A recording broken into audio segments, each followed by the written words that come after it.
Hello, hello, hello. Welcome to the Friday Night Shit Show. I still have to play these.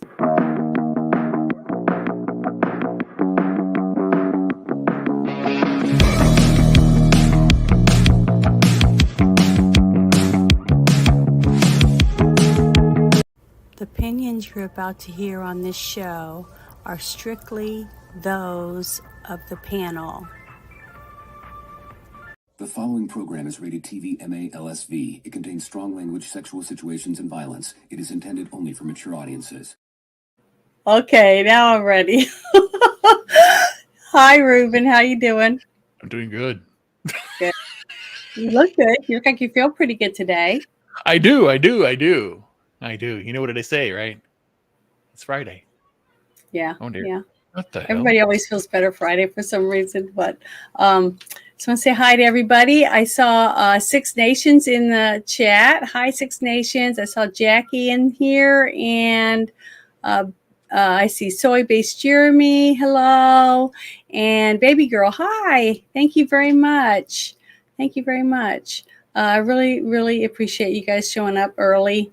But the thing is, make sure you're early for voting. The day of, I still think people should go day of, but a lot of people seem like they're rushing to go early. And Trump had said something about going early, and I don't know why he would do that, but he must know something. Why happened on the day of? I don't know. But I wanted to start off with something I saw. First, I'm going to share, I've got a friend on X, and she's running for office, and I want to share her post on X. It's right here. And she says, I'm Cheryl Riley, and I'm running for U.S. Congress because I care. I'm not from a political dynasty, and I'm not a status quo, out of touch with the people candidate who will use this position to work for bad faith bureaucrats, but will work for you. I'm not interested in vying to become a national figure. I am from Maryland. I grew up in Montgomery County, and I want to represent my district while making America great once more. The diversity of my district isn't being represented by Jamie Raskin, who's more interested in furthering his personal gains. He's had enough time, years, to improve our country and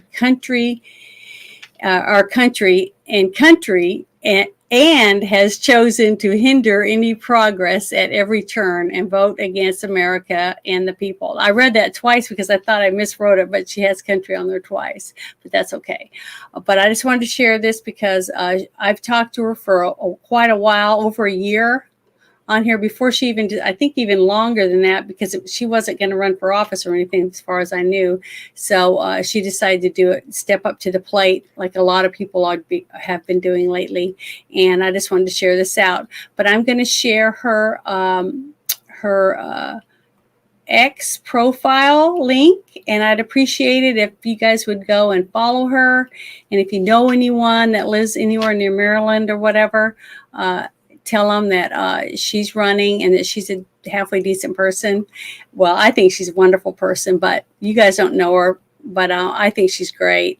I think she's a classy lady, and I think she really does mean what she says. And I just wanted to share that because I'm proud that she's my friend, at least here on X. But That's good. I wanted to share that because it's just really hard to actually get to talk to real people that are running for office and to listen to all the things that she talks about. And you can just get a sense that she means what she says. And we need more of that. So I wanted to share that. And then the next thing I wanted to share was something I saw just about 20 minutes before I came on here. And I thought, I'm going to open with this because they're just so cute. And to see somebody so sweet and adorable in such a devastating time in their life, I just wanted to share it. So here you go. These are two little girls who survived the Hurricane Helene in North Carolina, singing, "Yes, Jesus loves me." The mudslide destroyed their entire home, but not their faith. So I wanted to share this as a little happy note because they're so sweet.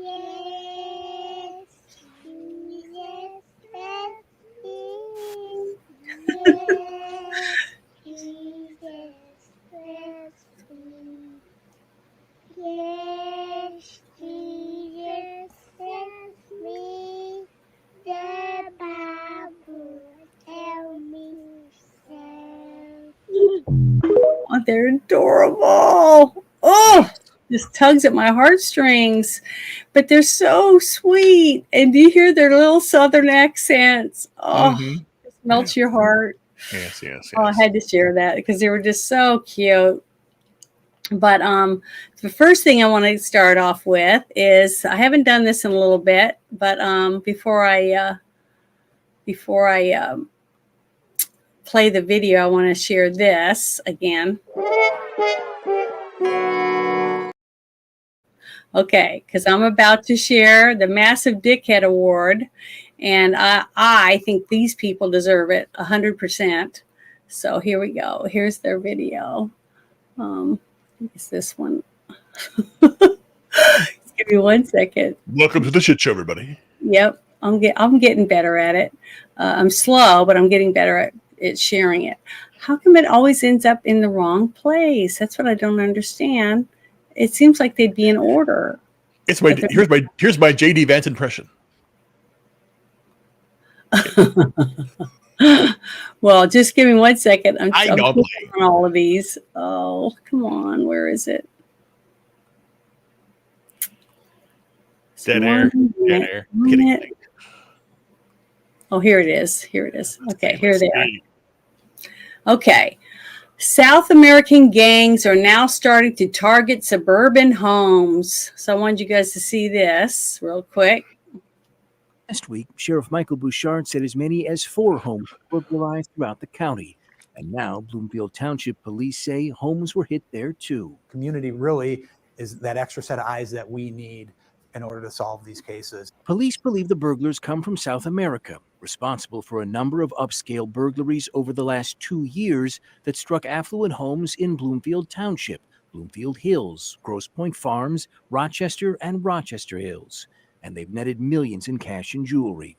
In December, Attorney General Dana Nessel charged Why? 3 Why do they Chilean nationals win for over their and roles in the over again? break-ins. This group is very active across the country, and they are very they adapt to law enforcement techniques. Bloomfield Township Police Chief James Gallagher says the burglars have targeted the same kinds of homes. A lot of them are wooded areas that closer to main roads, golf courses, things of that nature, where individuals could discreetly enter a property without being seen by other neighbors. The break-in is both sophisticated and old-fashioned.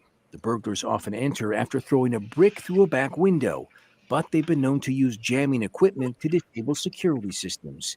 And they move quickly. Police responded to one of the burglarized homes this weekend in under 2 minutes.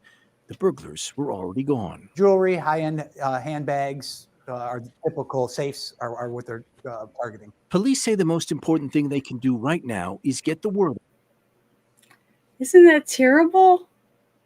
Yeah, but the thing is that it is terrible. It is terrible. But again, what's going on here is a cycle of madness. If you remember, well, you don't remember. If you remember history, people, in the early 20s, right after the Great Depression, late 20s, after the Great Depression occurred, and you had the rise of the mafia and the gangs, Al Capone, all this stuff. This is a direct result that happens when you have hard times. You have people that take advantage, and the people who, the normies who just basically want to live a normal life, they're going to get taken advantage of, and the cops are overwhelmed because again they're too focused on DEI and helping LGBTQ and all that crap, and not focusing on criminals. And you can't say these are criminals because again, these are people that are coming here from other countries, or you have people that raid gangs, because it happens. If you have the cops not doing anything, people in the neighborhoods then turn to the people who will say, hey, this gang is attacking me. So this will lead to more internalized crime, organized crime, protection money from these gangs. It's happened all over. Every third world country does this. It's insane. Yeah. So this But is what's going. the thing is that the more I hear about everything, it sounds like just like what happened with the little girl, a few of the people that have been killed, raped and killed, young girls. They have captured these people for doing some crime, and then it's put them back out on the street and gave them a time to come to court. An illegal person, they have no idea where they're going to go or what they're going to do, and just let them back out because they know they're going to commit crime. That's the only logical answer is they know what they're going to do, but they let them go anyways. Because they want the chaos. It's like walking in on someone raping someone or molesting a kid and then saying bad, and then make them put their pants back up and then tell them to get out. That's what they're doing. That's what they're doing. They're just putting right back out, knowing they're going to do the same thing over and over again, because a rapist, robbers, and things like that, they do it over and over again. They don't just quit. But that's the cycle. That's the cycle. Basically, here it is. Because you had, like, let's say back in the 90s, you had the rise of, Giuliani, and you had New York that got cleaned up, stop and frisk, all this stuff. And then people say, hey, wait, that's not right. You shouldn't do that. And then they start drawing back the policing, defund the police, don't do this. You have the riots in 2020. And then you have the people that, 2021, boom, get rid of the border, let everybody flood it all in. Where the border's secure, don't worry about it. Then these things are happening. Oh, here, the government will fix it then. You caused the problem. Now you're fixing it? But here's the thing. They're pushing people to say, the government do something. Dead bodies, babies getting raped, all that stuff. And then what happens is then they have a rise in policing. So you're damned if you do, you're damned if you don't. You're either going to have the government, you're still asking the government for help. You're still saying that they're the solution. They're not the solution. They're the problem. They cause the problems and they continue to do the problems every single cycle of life. It's that 80-year cycle. They do it, and they're doing it again. And I'm getting tired of it. People still fall for this crap, and because again, people are inundated.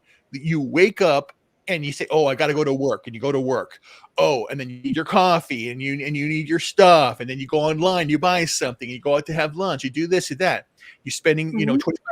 It used to be 5 and dime Now it's now freaking a Happy Meal is no longer gonna make you happy when you're spending $10 for a Happy Meal. Mm-mm. Hey, Yeah, you're spending for fast food what you would have spent in a restaurant where you sit down and eat a meal. but then the You food know, is poisoned, and the food plate. you're eating now is poisoned.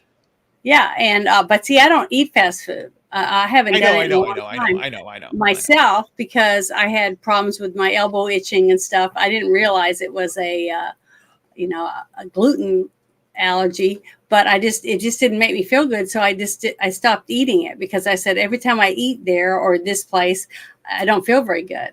So that was the reason why, not because I knew what was in the food.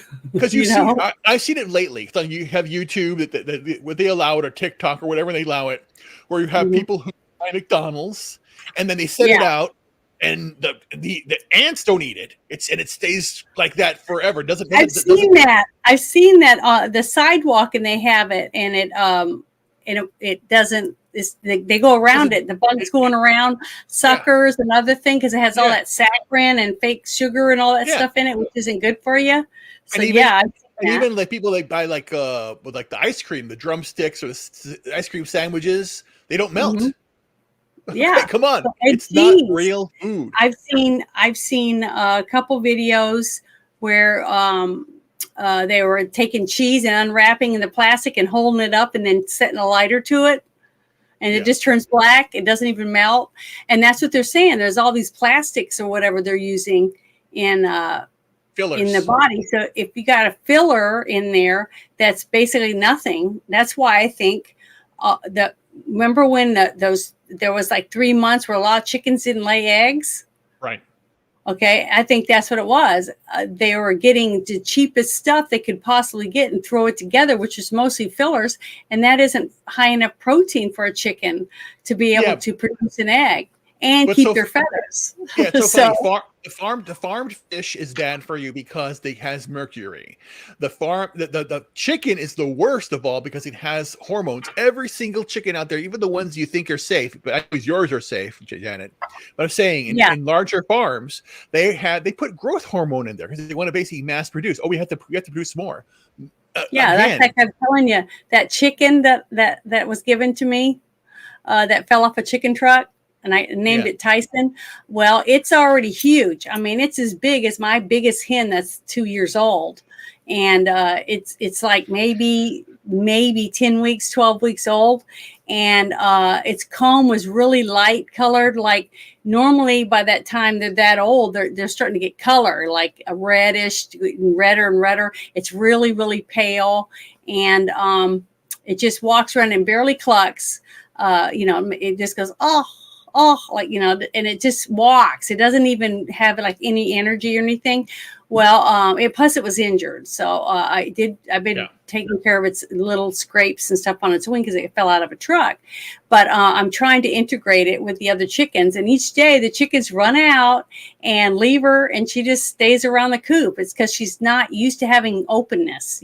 My chicks I raised from babies, and they've always been out there because they're all bred to be in cages. They're bred to gain weight really quick so they can cut their heads off. Right, and also if they're too heavy, they can't walk either. So they're again. It's a very sad life for a chicken that is raised in a farm. Yeah, exactly. Yeah, and if it's too hot or it's too cold or they get stressed out, whatever, they can have a heart attack really quickly simply because they're fed the kind of food they feed them and stuff just to get really fat really quick. So it's going to take her, I think it's a hen because she doesn't look like a rooster to me, as old as it is, that it's going to slowly acclimate and realize, hey, this is not a bad life. This is pretty good. I get to run around, eat bugs, eat grass. And I've been able to just walk over and pick her up. So I hope she stays that way because, it'd be easier to take care of her and stuff. But the next thing I want to share, I thought was just so funny because of the whole thing about Donald Trump, some of the things that he's been able to do this week. And I think it's this one. Golly, I'm so bad at this stuff. Let me go down this list. I think this is the one. So, this is the dinner that he went to Did you see any of it? Remember, Yeah, he I went saw to a it. dinner where they say bad stuff about each other. Yeah. I know. Oh, Swift and West. I didn't watch it, but when I watched this video, I laughed my butt off. So I wanted to play the 5 top things that Trump I said. used to think the Democrats were crazy for saying that men have periods, but then I met Tim Walz. Well, I'd better wrap up because Mayor Adams told me earlier that I needed to make this one very quick, especially the city has reserved this room for a large group of illegal aliens coming in from Texas. There's a group called White Dudes for Harris. Have you seen this? White Dudes for Harris. Anybody know? Are some of you here? White Dudes for Harris? Doesn't sound like it. But I'm not worried about them at all because their wives and their wives' lovers are all voting for me. The issue of this race is childcare, and Kamala has put forward a concept of a plan. A lot of people don't like it. The only piece of advice I would have for her in the event that she wins would be not to let her husband, Doug, anywhere near the nannies. Just keep him away. A nasty one. Chuck Schumer is here looking very glum. Look at it right there. I know. It looks glum. Look, Look on the bright side, Chuck, considering how woke your party has become. If Kamala loses, you still have a chance to become the first woman president.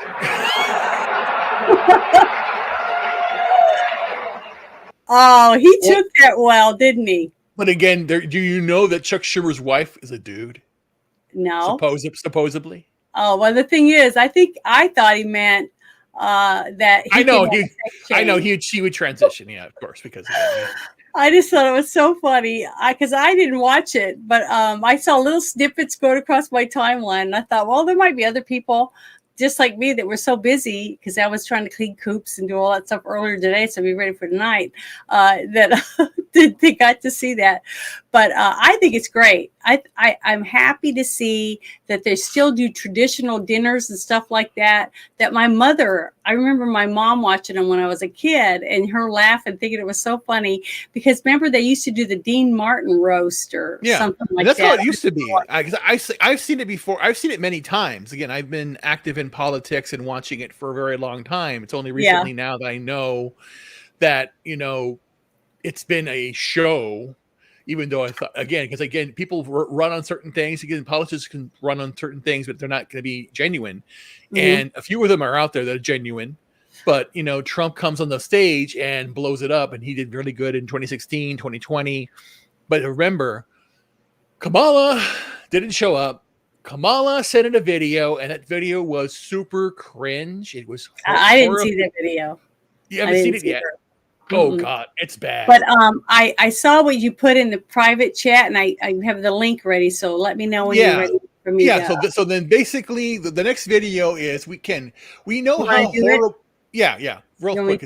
We know how horrible the response of the government has been for Hurricane Helene and Hurricane Milton, and the cleanup that was being done by real men that were out there. They were stopping them. They're saying, no, we'll do it for you. So then someone had the idea to post this. Here is your government at work getting rid of debris. Yeah, I think it's this one, right? Yes. Look at that. Now look, this is look what they did. This is government cleanup. Because it says, along with our partners at FEMA, we will continue with disaster recovery as a result of Hurricane Milton. The safety of the American people is our top priority. And these are FEMA people, right? Or firemen? Go ahead and click it up and look. Here's how they clean up. Here's how they're cleaning up.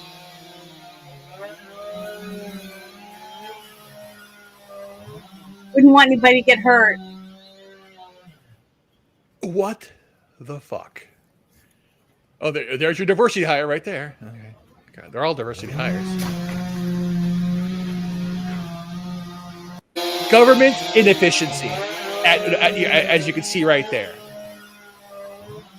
Yeah, federal police, federal officer, federal police. I would have to put that in a wheelbarrow and push it over there all by myself in my yard. And I have a 4.5 acre yard, and my driveway is as long as a football field. So I'd have to take it all the way to the end of my driveway. And remember, what was it, last Friday? We did that thing with the one gentleman that owned a company that has the giant sled or whatever that you put trash in, right? And he said he had all these receptacles filled with debris. But when he took one, they told him, you can't bring it here. You have to take it someplace else. And he's like, where am I supposed to take it? He said, you have to take it back to their property and dump it in their driveway. Remember? Yeah. It's pitiful and disgusting. But see, all these guys are getting paid well to pass log pieces. Yeah, but this is a photo op. They're doing this to show that they're doing something, but what they're doing is inefficient. They're not really doing much. No, they're doing anything. And again, it's the whole mentality of a minimal effort. You can move it. Let's do it this way because that's how we do it. Mm-hmm. No. This is why it's done. This is why the government does everything wrong. And again, that is in 2024. That is shameful to do that. You basically go in there, get it up there, and get it out. Boom, done, fast. It get done. All those guys could have done it. Well, not really. They're all fucking pussies. But they could have done it, but they didn't do it. I'm just sick and tired of this again. And this post was done by the federal police, the FEMA, that put that out, showing that they are there doing the work. And you have freaking idiots that live in the city, have never been outside, never touched grass. We'll say, oh yeah, that's the way you do it. We're working together. No, it's inefficient. My God, it's insane. Yeah, just 1 second. I'm gonna pull up some more of the stuff that I had set aside. That's all. It's all for the hurricanes issue stuff. So I wanted to share some of it because I pulled up a few. Here's one. This is a beautiful and wonderful idea. Sean Miller is offering housing for those displaced. They just need some repairs. I'm not even sure who to tag to make this possible.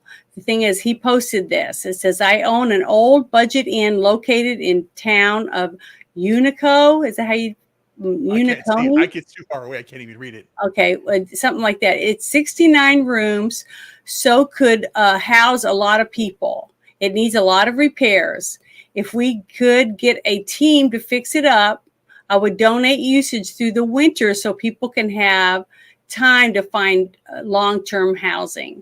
Now, see, this right here, okay, this guy is offering this huge thing with 69 rooms in it. All those guys you just saw cutting up or carrying a piece of wood like 2 inches to the other person. Yeah. Arm's length. All of them could be working on this building to get it ready for 69 families to be in it. But they're not going to do that. They're like, again, no one. This is what I understand about history and news, because back in Katrina, they did the same. They were doing the same thing, but what they did is they used the money to set up these town, mobile homes, whatever. Mm-hmm. But all the mobile homes were toxic, had toxic plastic inside, and mold. Got sick and mold. Yeah. Mm-hmm. So then you have. Never mind. I can't. Right. I don't. What wind shell? Yeah. Anyway, but I'll look it up later, or you can look it up later. Yeah, it's just insane. Again, not my job. It's all fucking stupid. It's just insane.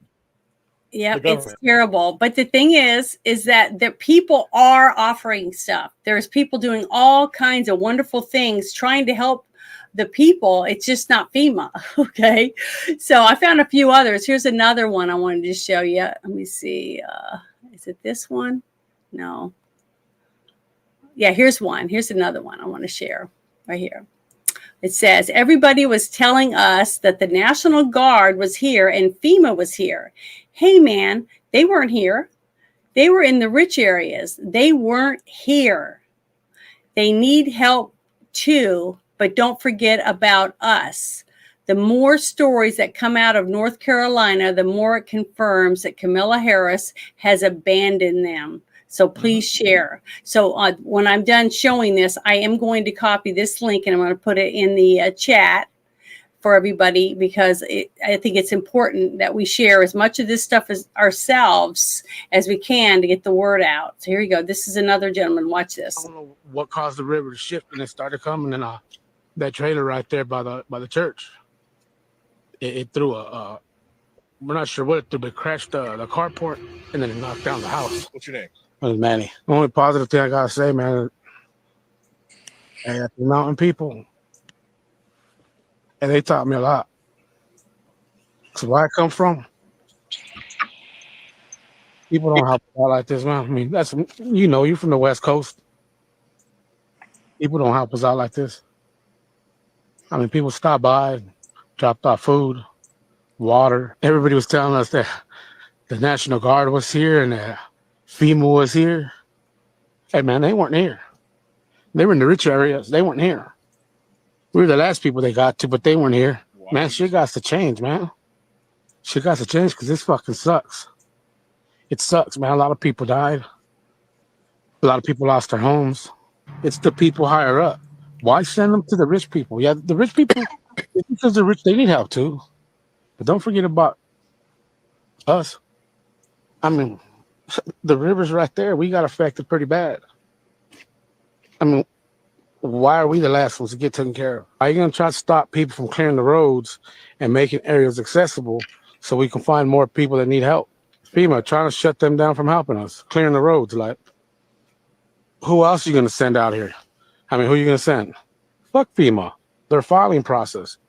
I mean, I filed mine online, and they're telling me that my Social Security ain't my Social Security. Like, wait, motherfuckers. I'm a U.S. citizen. I was born and raised here. This is my Social Security, the one I was given when I was born. You're telling me it's wrong?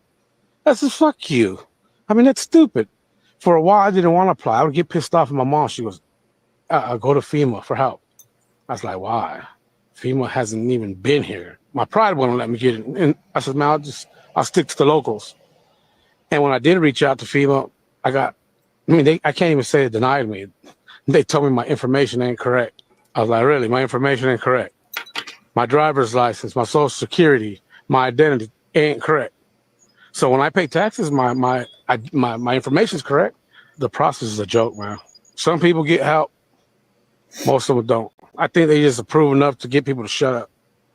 I mean, pretty much if there's 100 people, hey, man, let's approve 20. How about they can shut up? I mean, that's pretty much what it looks like. Everybody needs to get prepared for the winter.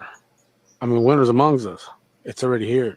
Like, we went to the Newland Fire Department earlier because we see that they got a shipment of heaters on Facebook. So we went out there, and the fire department guys are awesome, man. But the dude up front checking the forms had asked her if she had power. She said, yeah, man, I got power. She goes, then why do you want a propane heater? This is for people that don't, less fortunate people. Motherfucker, you gonna tell her that she don't need a heater? Are you gonna really tell her she don't need a heater? I even told the dude, I said, why don't you get in my car so I could take it to my house? And then you decide whether I need a fucking heater or not. Dude, we got power. Our fucking heater's fucked up. I mean, our shit was flooded. You think our shit's still gonna work? I told them it don't work. Some of these people get in their head up their asses, man. They're going on power trips. Who the fuck are you to decide who needs a heater and who don't? Just because they got power, they don't need a heater? I mean, don't you know during a storm, shit gets fucked up? Heaters, things get flooded. Cars. So just because you got power, she don't need anything? I said, you know what, man, forget it. I said, you know, it's hard enough to come ask for help. I says, but then we get here and you humiliate us like this. So we talked to one of the firemen, and he just says, I don't know what his trip is, man. I got you. He brought us a heater. He brought one, says, hey, man, here. He goes, I'm sorry you guys went to that. And he took off. And it's funny because he was doing everything like low key so he wouldn't get caught. Because he didn't want these people to say something. Like, who the fuck's he? I slapped the shit out of that old man. I mean, serious shit. I mean, I just bit my tongue because she's like, man, stop. Because I started losing my temper. And I was telling him, I slapped the shit out of him. He ain't nobody to tell us. Why don't they tell the people donating this stuff, all this information, and see what the people donating tell them? You don't have the authority to dictate who deserves a heater and who don't. If someone comes, man, you're going to help them. You got to give them the benefit of the doubt. I'm not going to sit there and question them. Yes. That's because the minute you start questioning people, they're going to start feeling humiliated because these mountain folks, man, they're proud people. I mean, it's hard to ask for help. And you're going to tell them they don't need some, or you're going to turn them down? It's like, why? It's not your place to fucking sit there and decide whether they need one or not. They're being donated. I mean, hand the motherfuckers out. What are you going to do? Let them sit there and rot? Take them home? And what's the purpose? What's the purpose? Give them the benefit of the doubt. That's between them and God. If they start deciding to act scandalous, it's not. It wouldn't be my job to assume that they're doing something stupid, that they're being greedy. That's not my job. Yeah. My job is hand the shit out. They come, hand them out. Get them out. Get them out the way. Right. You know what I mean? As quickly as possible, because if you check the forecast Tuesday, it's supposed to get real cold. I mean, that's what should be done. Hand the stuff out, man. It's terrible, isn't it? That's crazy. But yeah, I got one more picture I want to share with you. Oh, hey, welcome. Glad you showed up. I'm glad you got to come. Hope you can hang out for a little bit. Yeah, we're just showing a few things about the about the hurricane people from different areas, and what a crappy job that people on the ground where they live are saying about FEMA and how they're handling it.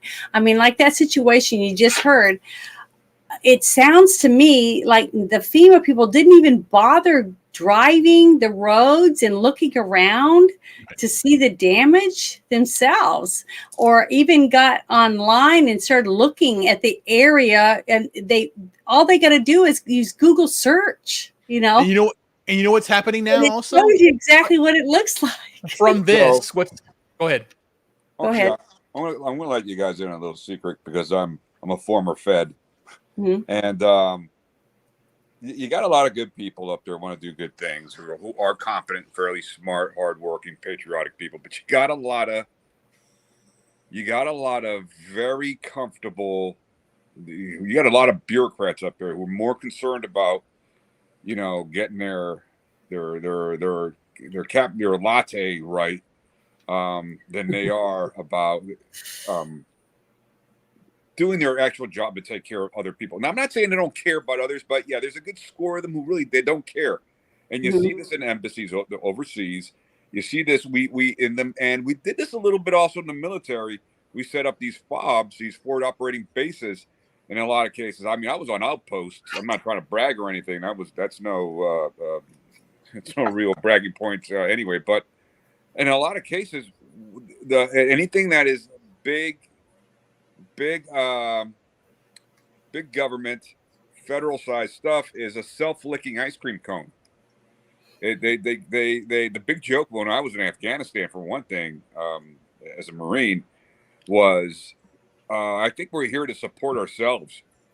That's what it became between ourselves and NATO over there. That it seemed like what it turned into, and certainly the embassy when I was a State Department guy. It was just one of these things that was a bit of a joke. Like we knew we weren't really affecting much of anything in any positive way. So I can see FEMA being that much more of a disaster. This is the sort of stuff that requires big brains and big brawn. Okay, you need tough people in there who. What you need is common sense. Well, you need common sense. Sounds like they don't have any of that. You need common sense, but you also need some grit. And with that, you need some street smarts, and I say street smarts, also some life smarts, which is not what you have with a lot of people with degrees. Unfortunately, you have a lot of people who like I said, they're very insular, and so they get out into the real world, and everything looks great on paper. And that was one of my big things. Is like, I'd read a policy and go, "This looks real good on paper." Applying this in real life is. This is bullshit. This is not going to work.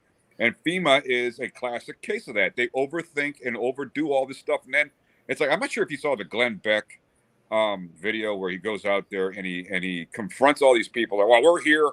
And No, I haven't seen that one. Yeah, well, they're in trailers, they're hanging out, and this is typical big, federal government type way of doing business. They showed up with their trailers, yay, and they got all this stuff and everything, and they're just kind of like hanging out. It's like, well, they come to you, and then this other lady says, no, we go to them. But when are you going to them? Well, we send out we're on the internet, and these people don't have any fucking internet right now, you morons. And this is the They don't problem. even have power. Some of them Don't don't have even power. have a house anymore. This It's is what gone. happens. This is what No happens. car, no home. This is exactly, and this is what happens when you are Yeah. under Look at this. you live in the ivory palace, right? And you live in that ivory palace, so everything's like, I'm okay, you're okay, and it's like you have no perspective, and that's easier said than done. And I get that, but at the same rate, they're not even trying. They're just kind of like, oh, I'm here. When the hell do I leave? When I'm getting a paycheck. Is there a Starbucks in town? That's what's going on in their heads. Yeah, Sad. it's terrible. Yeah, It's yeah. They terrible. basically gave the FEMA people the biggest, the nicest hotels in the area, because again, and you got people who are actually needing hotels that are still. They gave people who just walked over the border 4-star hotels and 3 meals a day, and they haven't even made an effort to do that for these people. And these are American taxpayers that were born and raised here. Hey, you really want to be American? Look what they're doing to us. Well, they know they're being invited here. They know they're going to get what they want. They even got plane tickets, thousands and thousands of dollars per person, flying them all over the place, wherever it was they wanted. I know, but that's the assumption. The assumption that I just said is what you think they would say. Because again, I know people who have been in the United States. Well, I don't know them personally, but I know they've been in the city who have been in America 25, 35, 40 years, haven't learned a word of English. It's to their benefit. It's to their benefit not to assimilate, because then they'll always be treated as, oh, we have to take care of you. Yeah. You know, Kamala was saying, oh, people and those people don't even know how to use photocopiers. They don't know what a photocopier is. And me, because I live in a rural area. Hochul says they don't know. Black people don't know what a computer is. What? That's ridiculous. Again, but they're doing this because they want you to have this empathy for people. And then when you basically say, when Trump wins and sends everybody back, you're going to have we're going to have the same sanctuaries, churches, this and that. People are saying no, just go. Yeah, and all Trump has to do is say any sanctuary city or any state that wants to keep all of these people, we're not giving you one dime and we're not bailing you out. No federal funds. Yeah, because I just saw another big corporation that's going belly up in California. I posted it on my timeline earlier today. Right. I'm trying to remember which one it was. But it was some big one because Gavin Newsom put so much more regulations on it. It's some type of, I don't know. I'll look it up real quick in a minute.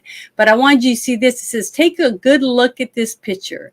These are the homes of families who lost everything in the Helene flooding. Blankets, coats, propane, and heaters, and everything that keeps you warm is what they need.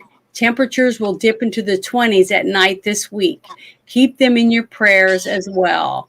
This is very heartbreaking. Look at this. They're intense. They're intense. Click on it. It should open up, right? And I just showed you that guy who offered a 69-room hotel. And that's just one guy. Okay. There's hundreds of other people that are offering to do different things, but FEMA's like, well, we have to make sure it's safe. We have to do this. That's safe. This is safer than being in a hotel room. See what I mean? Yeah. It's stupidity. These people I just don't see them having a lack of sense. These people I don't know if it's just stupidity as much as it's also malintent on the part of FEMA. Yep. They don't want to be embarrassed. And I don't know if you saw, there is a video I saw. This isn't embarrassing to them? No, but here's the thing. They don't want to be called out on it. It's being used. They want to say, we're in control. It's being used as a talking point. It's being used as a talking point. Yes. Because again, you have Kamala, you had Joe Biden, you have the news media, especially they're in the tank, saying that we have to combat the FEMA misinformation. People are not applying for a health they need. So then if they're so that's the whole sense. They're going to basically say that anybody who's in a tent like that didn't apply because Donald Trump told them not to apply, even though he said nothing of the sort. Yeah. Again, it's a political point. It's It's insane. pathetic and disgusting. There's a video. Have you guys seen the video that's going around? That I saw the damn thing. It's a TikTok video that's on X. Mhm. And this guy's saying that, and they show the damn Black Hawk. I think it's a Yes. Black Hawk trying to land like in the middle. Not of trying to land. He's trying to buzz. He buzzed them. He inevitably buzzed them, but they couldn't tell if he was trying to find a landing site. I don't know. Honestly, listen, this is just me. I don't know if that was on. It could have been on purpose. You could have had some moron pilots. I'm going to tell you right now, that's just as bad. I've known some incompetent people who you think are smart, like who can fly planes and jets and whatnot, who do some stupid stuff. So I don't know if that was. All I know is that supposedly, not this part that didn't show up, but this is part of the allegation, is black SUVs with blue lights, blue like siren lights, came around. At first, they just kind of like drove by. Nobody knew who the hell they were, and then they disappeared. And then that damn Black Hawk showed up, and I again don't know if it was an asshole move.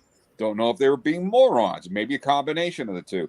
But they you know what I'm talking about, obviously. Yeah. But But they again, came down and they destroyed almost like the rotor wash knocked everything to hell and just messed up their camp. Because it was a Cajun Navy it was a site for the Cajun Navy to do stuff. The SUVs came by, then the helicopter came by. They said no because we're basically loading up our stuff. They still came by, did the rotor wash, then they destroyed $100,000 worth of equipment that were there. That was used for rescue, and then they destroyed it. That's by the rotor wash. It's insane. I don't, and I'm going to go out on a limb here. Okay. Anything's possible. We don't know what exactly. I don't think that, and because I'm going to tell you a quick story about something that happened to me in Afghanistan. I don't think that was necessarily on purpose. It's possible that you had a moron who's like, "Do we just go down here now?" You'd be surprised. You would be surprised at the level of stupid that we have. When I was in Afghanistan, I had this deputy secretary of international aid lady, nice enough lady, but we were supposed to go to the university, the American University in Kabul, and this dude dropped us in the middle of a fucking lot in the middle of Kabul, and we're landing, it's loud as can be. I got my all my gear on and my Mark 19 and Mark 18 and my headphones on and everything. We're like looking at each other, me and the medic and her, and she's like freaking out because she knows something's up. And I see the helo pilots and the assistant pilot, they're and the crew guy like looking at each other, looking at a map, and we can't really talk. It's not like in the movies; it's loud as fuck in there.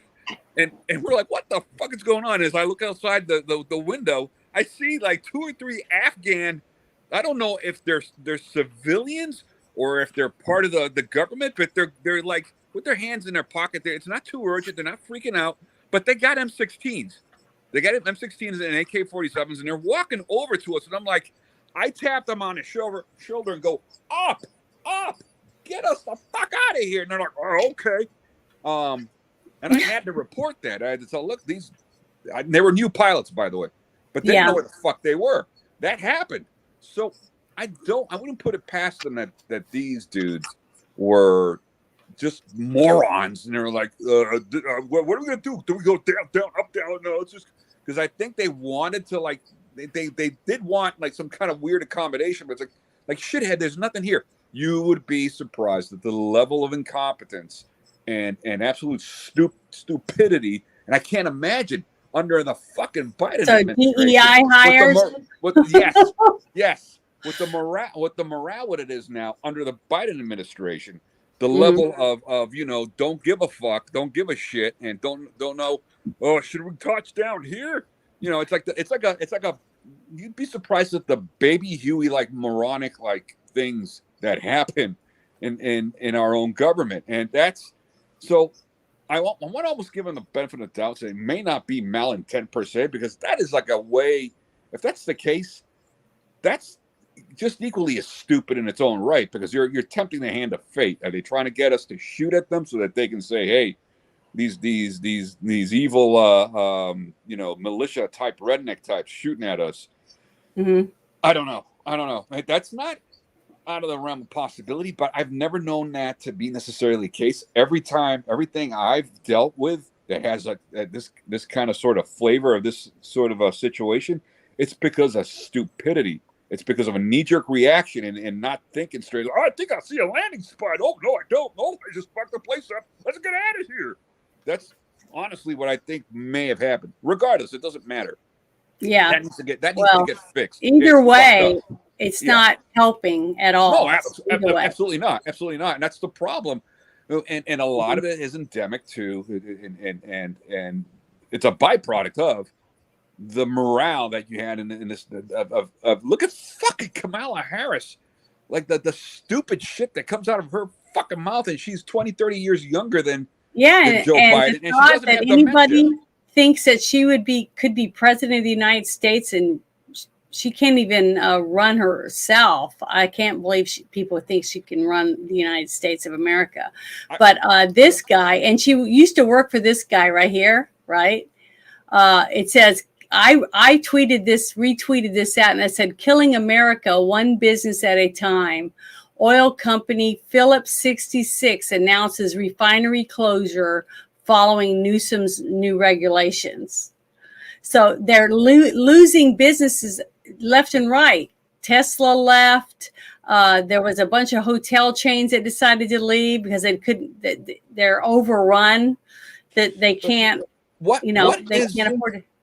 What is their calculus here with all this shit? I can't. And you're talking to a dude who was a Fed and who was and they've closed their nuclear power plants are closed. They don't make power anymore. They're only keeping the one going because it's got to cool the fuel rods, keep them cool until they can take them somewhere.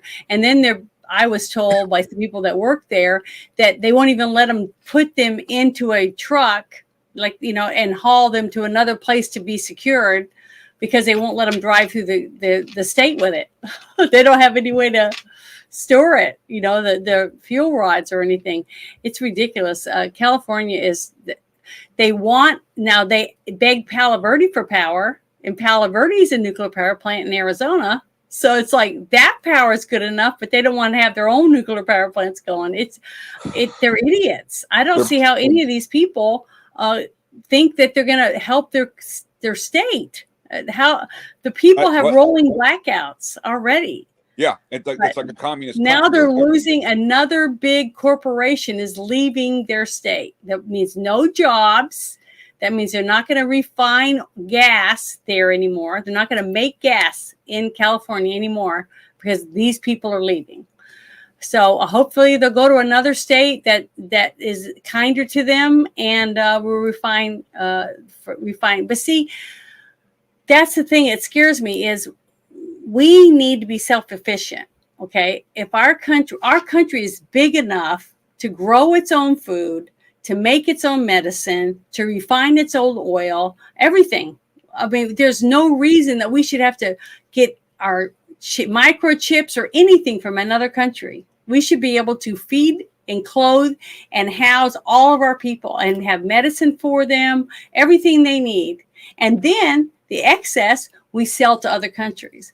That's how everyone in this country will have a job and have a place to live and have everything they need, is that we need to have it here. That's why they don't want to do it, okay? Because if we have a prosperous country that Trump was on the roll starting to do to make us self-efficient, all the people will have what they need. And then what do you need all these handouts for anymore? See, that's why they want to bring in these people to keep the handouts of the government going. Yeah. The only people we should be taking care of are our people that worked here, that paid into Social Security, that worked their lives paying taxes, our American veterans. Every veteran should be taken care of before any illegal, period. 100%. All that is what the government should be taking care of, not this stuff. And what are we doing? We're having to put them up in hotels, feed them, clothe them, give them medical. Okay, they're sending their kids to school which is taking stuff from our kids to take care of those kids that shouldn't even be here. And we're having to pay for all the people that we're putting in jail because they're breaking the law. They're killing our people. They're robbing our people. They're raping our people. And we're rewarding them for it. This, not me and you, but this administration is. Yeah. We are, that's what, we're nothing. They treat us as we are nothing. That's what I see. I see it every day. It's somewhere.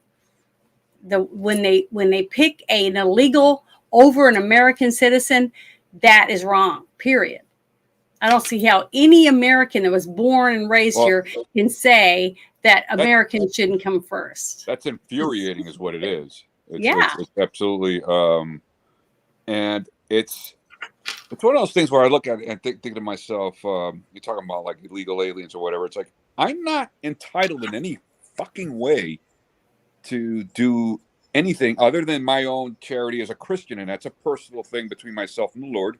Mm-hmm. But if I don't, my taxes pay so that it can benefit me, my family, my friends, my fellow countrymen, okay, my fellow veterans, service members, whatever. Why are they reaping the benefits in any way, shape, or form? And that begs the question. Then that's fucking theft. That's illegal.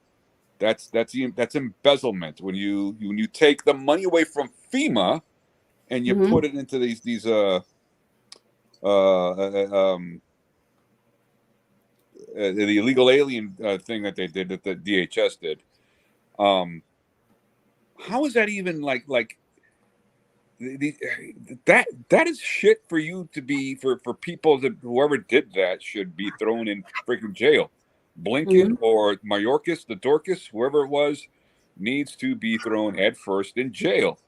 But get back to California real quick here, and the overall Democrat sort of calculus. It's self-defeating. I don't see how this is they have a very Okay, remember during Obama's administration, we had to bail out Solyndra and we bailed out a whole bunch of other companies because they willingly spent all their money, and California kept investing into it and all this shit that they knew we weren't ready for. If you want to use solar power to subsidize your electric bill by putting stuff on your roof, right? Or put in a big dish out in your backyard to supplement whatever it is that you're going to do and save rainwater or do all these different things at your property because you want to try it, okay? But to force you to do it, okay, by saying, well, we're shutting down all the nuclear power plants and we have to take water from the farmers because there's not enough water because they're letting it run off into the ocean instead of capturing some of it. You see, they're just everything they're doing. They're not even keeping the forest ground is free of debris so that they don't have all these raging fires. You know, there's so much stuff. When I was a Girl Scout, we were told that to cut down dead trees, get rid of them. If you find trees in the forest that are infested with beetles, you take them out before they infest the other trees. You clean the underbrush and stuff and keep it as clean up as you can. Don't let people throw garbage out there, not simply because it's trashy and it ruins the forest for the animals. It's the fact that you start on fire, too, if you have piles of garbage laying around. That's why they have people that take care of the dumps. Okay, it's because you won't want it blowing all around and starting fires and stuff like that. It's just dumb. But they don't even have forestry management anymore. You know what I mean? And I was a Girl Scout and learned how to put out a fire the proper way and different things about how to keep the woods healthy. You know, that kind of thing. It's just like if you have a whole bunch of deer, okay, and there's so many of them because nobody's allowed to kill any deer now. What happens? in 4 or 5 years. You're overrun with deer or jackrabbits where they come down to your yards and they eat everything. They eat every blade of grass. They eat all your bushes. They eat everything. So you have to cull them. That's why you have deer hunting season. That's why you have bow hunting, you know, all the different things where people are turkey hunting, all that. It's to keep the numbers down. That's why you register, you know, you get a license, you do all the stuff. They try to keep it to where they're not overkilling them, but you're keeping them, the numbers down so they stay healthy. When you have too many of them, they get wasting disease. There's all kinds of diseases they can get because they're not eating right. They're not eating enough food because there's no food. They're eating themselves out of existence, basically. So, you know, you got to have some rules, but you got to have common sense on top of it. Okay. I like what a few of my friends from California were talking about with the mountain lions. Nobody's allowed to kill them. So now they're killing dogs and cats. There's no natural predators to kill off all the extra ones. So now they're killing everything else. They're killing all the rabbits, all the other animals are being wiped out because there's too many mountain lions. It doesn't make any sense. To me, they are running the state into the ground on purpose so they can get bailouts or something. I don't know. None of it. There's no other explanations that anybody could tell me why they were doing it besides they want to run it into the ground. I mean, I don't know. There is no answer. It's just dumb. But yeah, it's a mess. But the next thing I wanted to talk about was I got some Gumbeck stuff that I found, and I think it's pretty good stuff right here. Let's hold on for a second. Yeah, here's this first one right here. Did you see this already? It says, after seeing RFK Jr. join forces with Trump, make America healthy again, my team dug into some of his claims about big food and big pharma. We were shocked and disgusted by what we found. Tonight on Glenn Beck TV, I'll reveal how America is being chemically poisoned. So I'll share this link in the chat, but I want everybody to watch this video. It's only a minute and a little over a minute long, but it kind of gives you a sample of what he's got on his show, and I recommend that you watch it. We can just have a little Cheerios, okay? And sorry, Mom, but I just put a little bit of God, Cheerios. Your kids do this? No, put a little sugar on your Cheerios. Who does that? It's like soda. Oh. We were never allowed to have soda when I was growing up. Holy crap! I know, but if you have just 2 cans of soda every day, by the end of the month, you've had 10 pounds of sugar. I got diabetes. So that's just like your kids having I know. 2 bowls of cereal he's showing and putting 3.5 tablespoons of sugar on their cereal. At what point did Mom say enough sugar? I think it was probably before that. Just so you understand, 10 pounds of sugar, that's how your kids are filling their bowl if they have 2 bowls of Cheerios and would put 3.5 tablespoons on their, that's what they have just from 2 cans of soda. Oh, God. I don't think my mom would be for that. Damn. Yeah. You don't understand it until you see it, until it's presented in front of you. And that's another thing I've told people that they say, well, I don't drink that much soda. I just drink very little, and I drink it with no sugar in it. And I said, yeah, you diet. And guess what's in diet soda pop? Yeah. Chemicals. Yeah. And guess what? When I saw it back years ago when I was in school, and they were talking about, it was called Splenda or something. When I was in high school. Okay. Aspartame. Yes. Yeah, aspartame. And they were showing in my science class that lab rats died from it. Okay. I never ate it. After I saw a couple things in school, okay, as a kid in school, I decided personally that I'm not going to eat anything with Splenda or any of that stuff. Any fake sugar. If it doesn't come from real sugar cane, then I'm not going to eat it. Okay. Yeah, that was my, or honey. honey from bees. I made myself tea here, It's a combination of these two things. That's it. And I don't add sugar. I just basically put the water, brew it, and then put it in a larger container, and that's it. But he was trying to get you to see while he was talking about you eating 2 bowls of cereal or 2 drinks. You have 2 soda pops each week or each day for a week, because most people drink. They drink one at lunch and they drink one at dinner. Nice. And that's how much sugar your kid is getting in a month just from the 2 sodas. They're not talking about all the gummy bears or the ice cream and all the other snacks of pudding and all the different cookies, crackers, or whatever it is that they're eating, along with whatever other food you're getting. It's disgusting. And when we wonder why we have so many health problems, by the time you're 40 years old, a lot of people are overweight. They don't exercise enough. They don't drink enough water. That's for one thing, because they're all drinking soda pop and all these, like one of my friends, I won't say who they are or anything, they drink at least 1 ginormous Red Bull every day. And it's got tons. I don't know how much, a lot of sodium in it. It's got tons of everything. They say, I have to wear compression socks because my ankles will stop swelling. And I'm like, well, look what you're eating. I don't know. It's pathetic, because how are we supposed to help our kids when the adults are doing it themselves? Yeah. See, the parents are doing it, so they're not realizing what they're doing to their kids. And then when somebody like Clem Beck is trying to show you by pouring all that sugar on, they're showing you that 10-pound bag of sugar is what one person, a kid, an adult, or whatever, if you only drink 2 a day or 2 soda pops a day, that's it. Some people, I know people that drink 6-pack a day.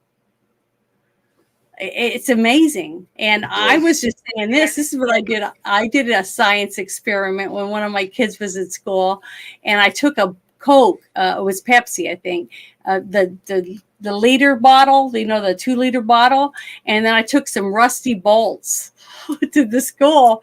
And because I was trying to get them to understand, don't drink this. You're putting this in your body. Okay.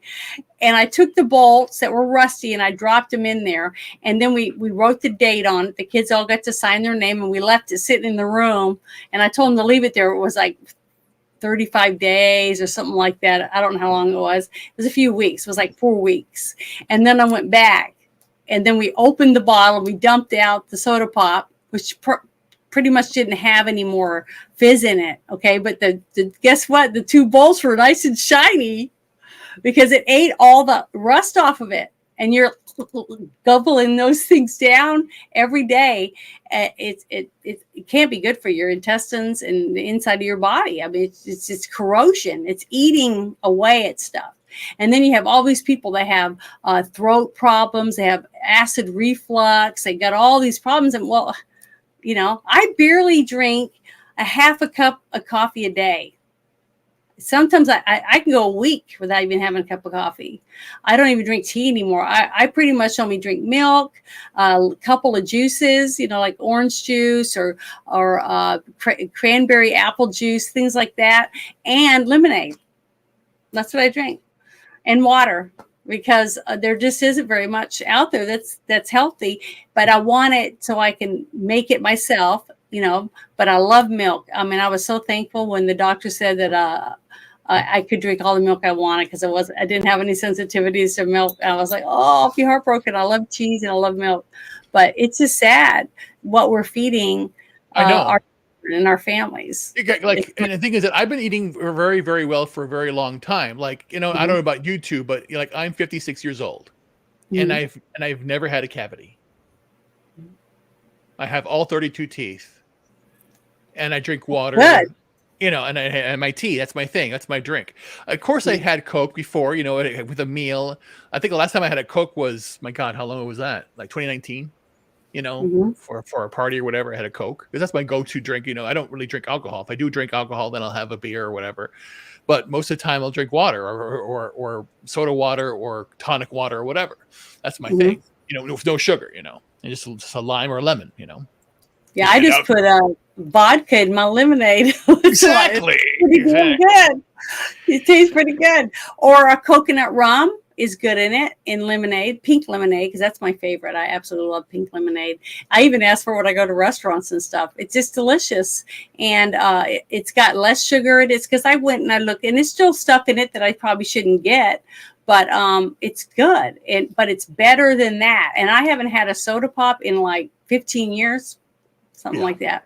And you know why I quit drinking soda pop? Because I wanted to lose a few pounds. And everybody said, I quit drinking soda and I've lost 10 pounds or whatever. I quit drinking soda. Guess how many pounds I lost? 0. 25. What? 0. I didn't lose a single pound because I must not have drank enough that it made a difference. But I just started working out and stuff. I started working out and trying to take better care of myself. And, I feel way better. I feel healthier. But I want to show you this next one I got on here for with Glenn Beck. So I think it's this one. Yeah, here it is. Okay, this is another one that I thought was good because it went along with the one about the food and stuff. So I wanted you to see this. It says, why would the FDA approve putting potentially dangerous chemicals like food dyes in our food? Well, maybe it's because payments from big food and big pharma make up 46% of the FDA's funding. Let's call this what it is, bribery. Now, this is from the Glenn Beck show. It's more insidious than that, but go ahead and play it. It's more insidious than that, but play it first. Yeah. So let me get it, make sure it's all ready. But here we go. I want you guys to listen to this. I mean, if we look at it from the top of the chalkboard, you can read it for yourself. Quote, manufacturers are required to supply the FDA with evidence that establishes each chemical is safe at the intended level of use before it may be added to foods. Oh. Okay, so the burden of proof to determine whether or not their food is dangerous is actually the guy trying to turn his product into profit, not the government organization whose job it is to keep us safe. And remember, it's just for his food. He could be making all these foods, but if he's only testing it for yellow number 7, no, that's not. But if yellow is in all of these, that might be a bit too much, wouldn't it? Wait a minute, is this going to cause cancer? No. Sure it won't. Trust us. By the way, did we show you our revenue projections for next quarter? And the FDA gets a lot of that too. Come on. Now, I would think the government would have some incentive to make sure we're not getting chemically poisoned. I'm sure it does. But, I mean, money doesn't talk. It screams. Which brings me to the next part on the chalkboard, user fees. Again, read it yourself. Users' fees, quote, the Food and Drug Administration, FDA, relies on funding from 2 sources to support its regular activities, user fees and budget appropriations, and user fees paid by the industry. For food dyes specifically, quote, manufacturers pay fees based on the weight of each batch, and these fees support the FDA's color certification program. Doesn't that sound like bull crap?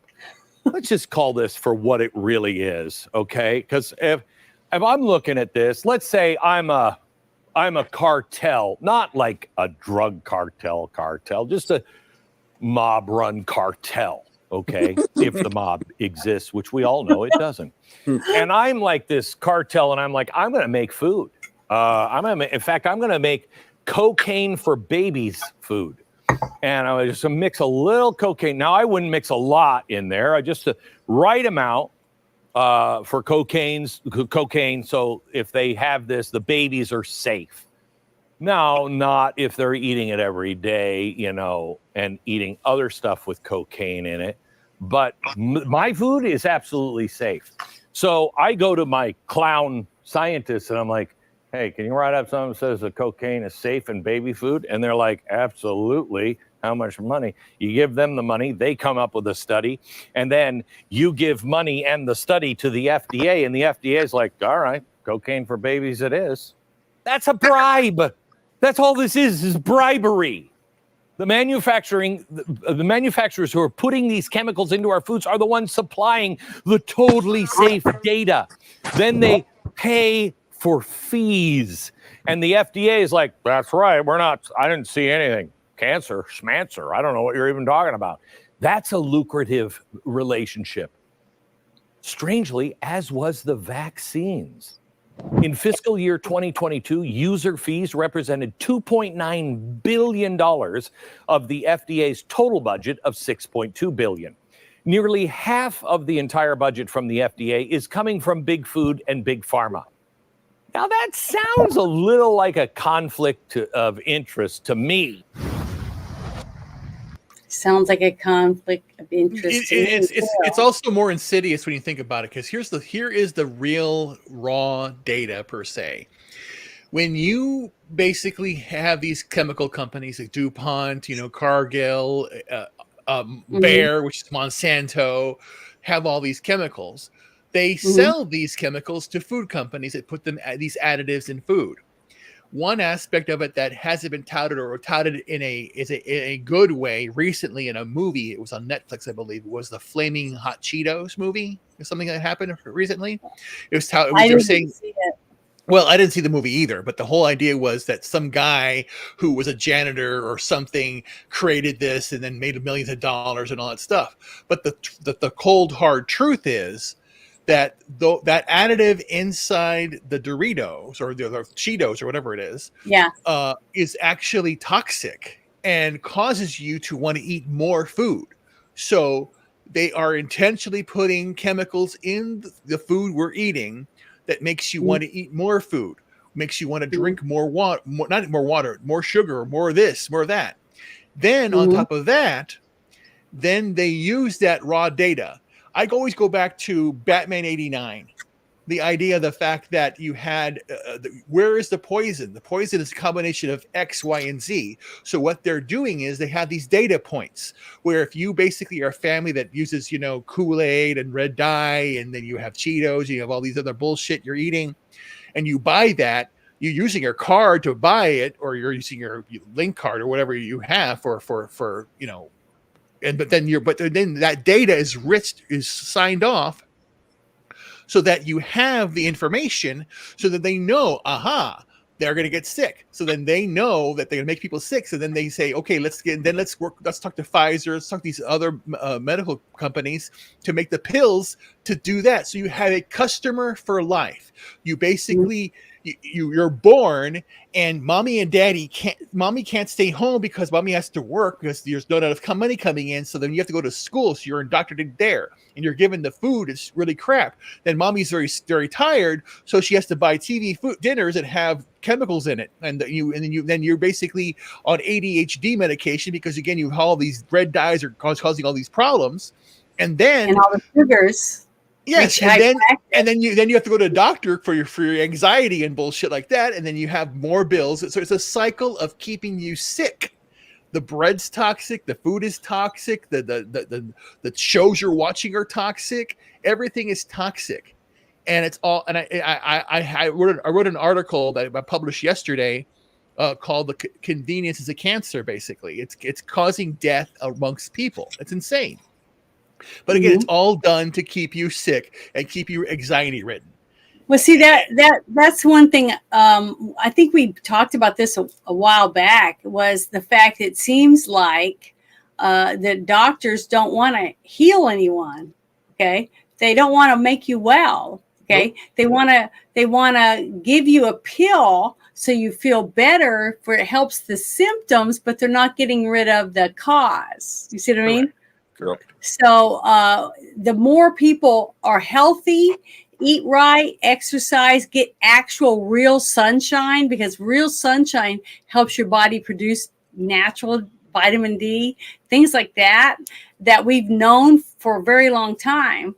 But people just sit inside and watch TV or whatever. Even in the winter, you should go outside and get some sun on your face and on your hands and stuff, because your body will produce vitamin D. And the people that don't eat enough, vitamin C, fruits and vegetables, things like that.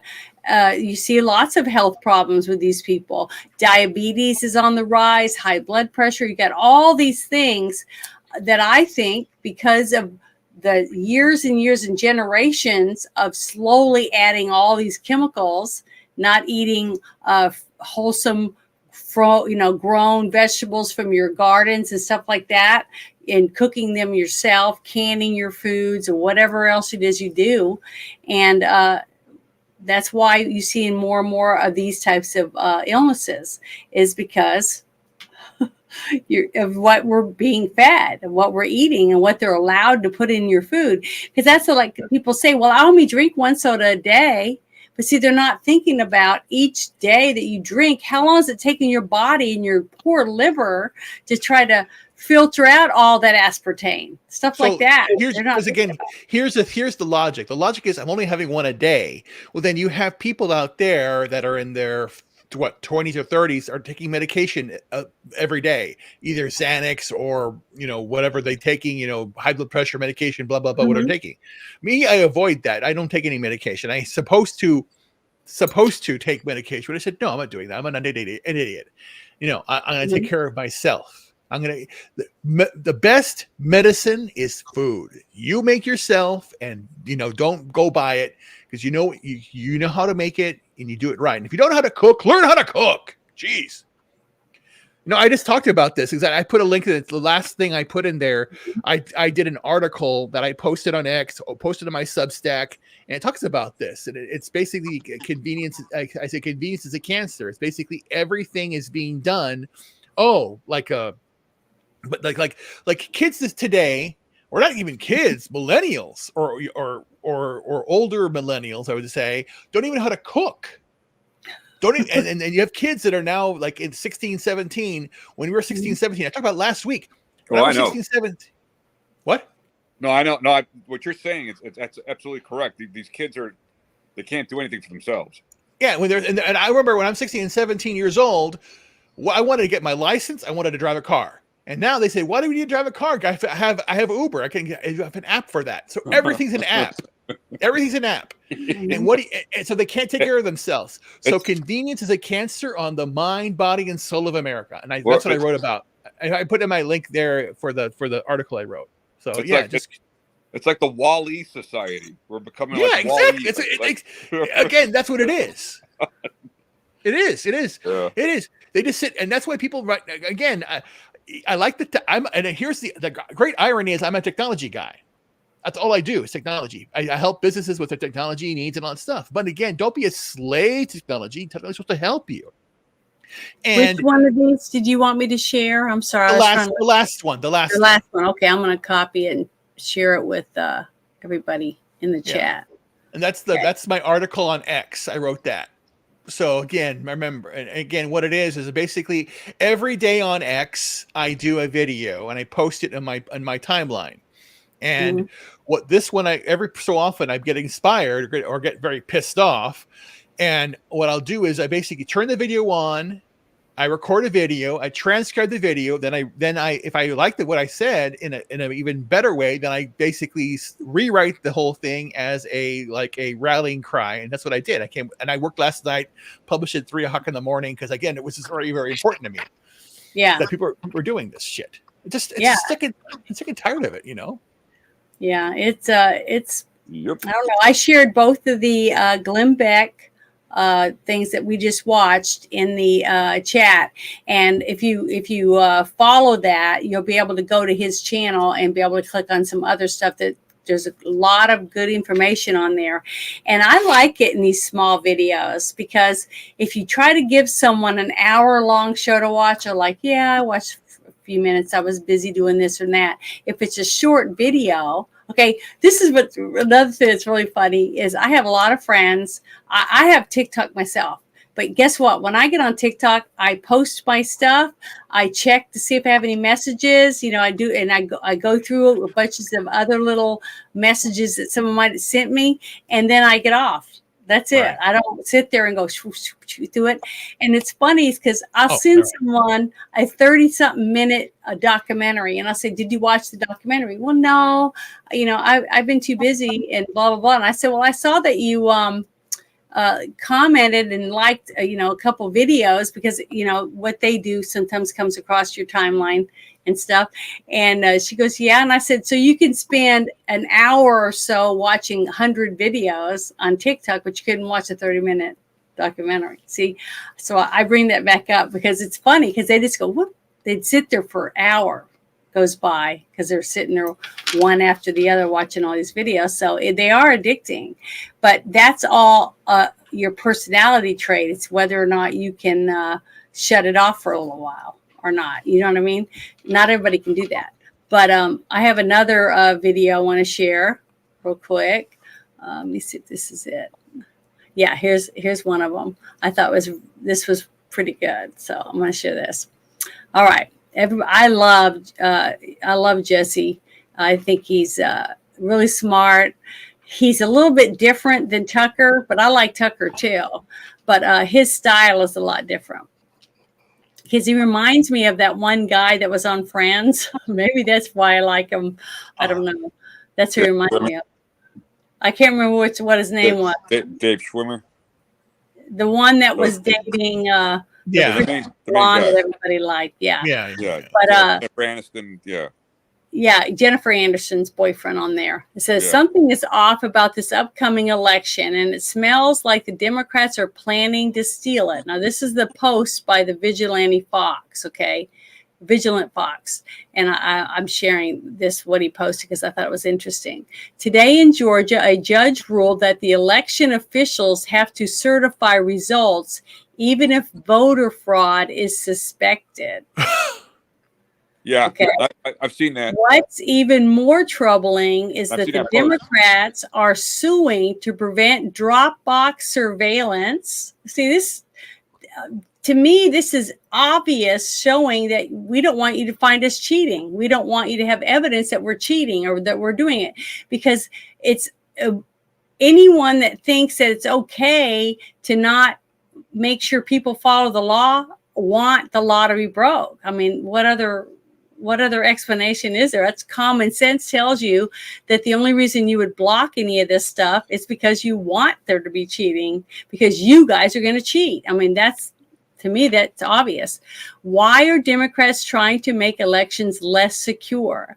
The Department of Justice even went as far as to sue Virginia Governor Glenn Youngkin for cleaning up the state's voter rolls, which has been a standard practice for years. It's in the laws. If you go and you look at each state, when it comes to election laws and stuff, almost all of them say that you have to clean their voter rolls. You have to make sure that people that have died are taken off, all this stuff. I've worked the polls in 2 states, and they all have that stuff. It's supposed to be cleaned up. That's what your job is when you're working in that area of this for the state, is to make sure it's as clean as possible, so it goes faster and it gets done, and you have less technicalities because everything's in order. See, this is just ridiculous to me. Why are they doing this? There is only one logical explanation. That's what I said, logical, common sense. If you're working this hard to make elections less secure, you're planning to steal it. Plain and simple. That's what this person said. So here we go. I want you to watch this thing with Jesse Waters. I think is great. Today in Georgia, a judge ruled that election officials have to certify results, even if voter fraud is suspected.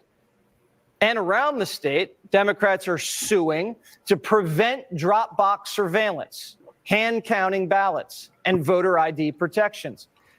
Why are Democrats trying to make elections less secure? Especially while many states across the country are finding thousands of people who aren't citizens on the voter rolls, like in Virginia, where Governor Youngkin removed more than 6,000 non-citizens from the rolls. The Biden-Harris administration didn't like that. The Justice Department is now suing Virginia for cleaning up the voter rolls, something Virginia governors have been doing for years. Why is it that anyone could argue that a process that removes non-citizens off of our voter rolls is anything else other than common sense and constitutional? This is a law that's been on our books since 2006. It was a law that was signed by then Democrat Governor Tim Kaine. This is why I find this to be a very, very unreal moment that is stunning, that they filed this suit 25 days before a presidential election, when in fact this has been going on in accordance with our Constitution, the federal Constitution, and state law since 2006. It's simple. We just want free and fair elections. Democrats are trying to loosen the rules and get Republicans to certify the results of an election that hasn't happened yet. Yeah, think about that. An election, they're trying to certify an election that hasn't even happened yet. What does that mean? What does that mean to you if you think about it? Because if you remember what they were saying, who was it? All these people that were asking Trump and asking JD Vance. So, are you going to accept the election results? Because again, that's bullshit. And I'm not going to accept anything if there's shenanigans going on. And there's shenanigans going on all the time. Remember all the January 6th stuff. Okay. Yeah. Exactly. They went on and on and on, beating a dead horse, trying to get everybody in the United States to believe that these people went there for one purpose. They followed Trump there. Trump got them all. Trump was even there. Okay, yeah, he was there. I know. He did a speech, but the thing that not at the not what the they're Capitol. trying to say, yeah, he didn't go to the Capitol, but he was in Washington D.C. They're trying to get everyone to believe that Trump went there, got all these people to go there to incite an insurrection. Right. Okay. He never said anything about it. And also, in a country where we had someone called us religious and clinging to our guns. Remember that? Obama. Okay. Barack, sorry. And that we're no longer a Christian nation. All these different things. Okay. So we cling to our guns and we carry the Bible. We beat people over the head with our Bible while we're shooting them or something. I don't know what they're thinking. But the thing is that we have 360 million people around, that many people in the country. And I'd say over 60% or more families in the United States of America have at least one gun. Okay. And we're supposed to believe that we went, a bunch of people riled up and pissed off that Trump lost and that it was stolen, and that we all ran to the Washington, D.C., and we ran in there to stop them from counting those electoral college votes without a single gun. Think about it. If we were really going to go there and storm the Capitol, we would have tanks, we would have tons of weapons. When we would tell them, we're arresting all of you or whatever it is. To me, that was ridiculous. And not one person has been convicted of insurrection. Because they wanted, the whole reason they set that whole thing up is to stop Trump from being able to run. Right. Period. That's it. If you think about it, go back and look with common sense, it makes total sense who set this all up. They didn't want extra guards. They wanted specific guards there, and they had people hidden in the crowd saying, "Go into the Capitol, go into the Capitol" on their payroll. Right. Yep. Okay. There's tons of evidence, but then they stopped the people that when they arrested them, they didn't let them have the evidence. They didn't let them see the videos. They wouldn't let them have their own lawyers from their towns. They had to have somebody from Washington, D.C., which is a shill basically for the Democratic Party. And if they weren't, they were too afraid to do anything because they do live there and their house would be burned down. Remember what happened in California after the Rodney King verdict? They were dragging people out of their vehicles and beating them if they were white with bricks and rocks. Yep. Okay. Nobody wanted to testify in that court. Nobody wanted to do anything because nobody felt safe. Just like this whole thing that's coming up with P. Diddy. One of the charges he's under is for what? Intimidation, threatening people, stuff like that.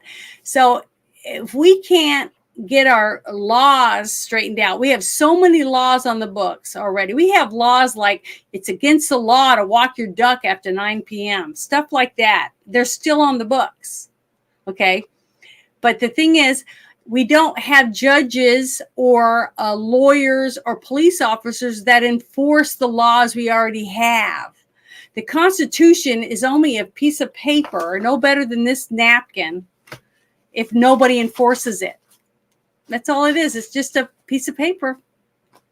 If nobody backs the right for you to speak out in public or to own a weapon or any of our other laws that we have, if you go out and you're able to do this, that, and the other, smoke a joint, okay? If I want to go to Colorado and smoke a joint, that's legal.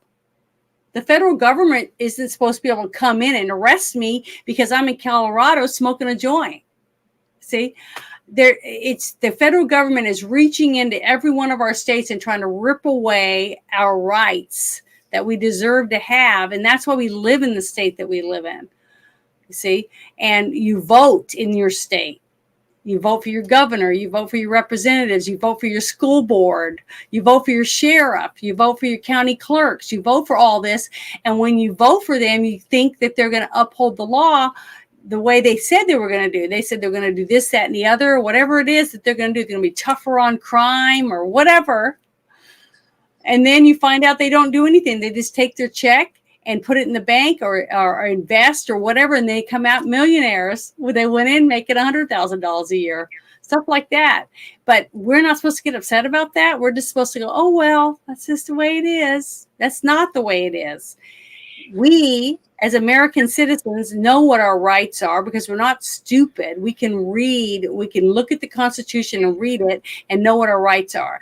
So if you don't fight for your town and your state, then the federal government's just going to take that away from us. They're gonna round us all up and make us go to 15-minute cities, and they're gonna, when you get in there with you and your two kids, they're gonna say, well, your kids have to go to this school, and we're gonna teach them, and this is gonna be their job.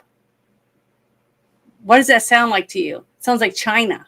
It sounds like communism. But for some reason, some people are looking at that. You know what? That sounds pretty good. To have within walking distance, I can go to the doctor, I can go to the eye doctor, I can take my kid to school, I can go to my job, and blah, blah, blah, all within 15 minutes. Yep. Yeah, I know. See, but again, these are the people that are being indoctrinated through the institutions. It's an institution of higher learning. Free checks for doing practically nothing. Yeah. I mean, they're walking over the border and they're handing them money and a plane ticket and clothes and school and health care, everything. And they don't even have to read the Constitution. They don't have to apply for citizenship. They don't have to get a job. They don't have to do anything. Right. And what did you do your whole life? You've been paying taxes, and then you try to go get a loan for a car, and they say, oh, you don't make enough money.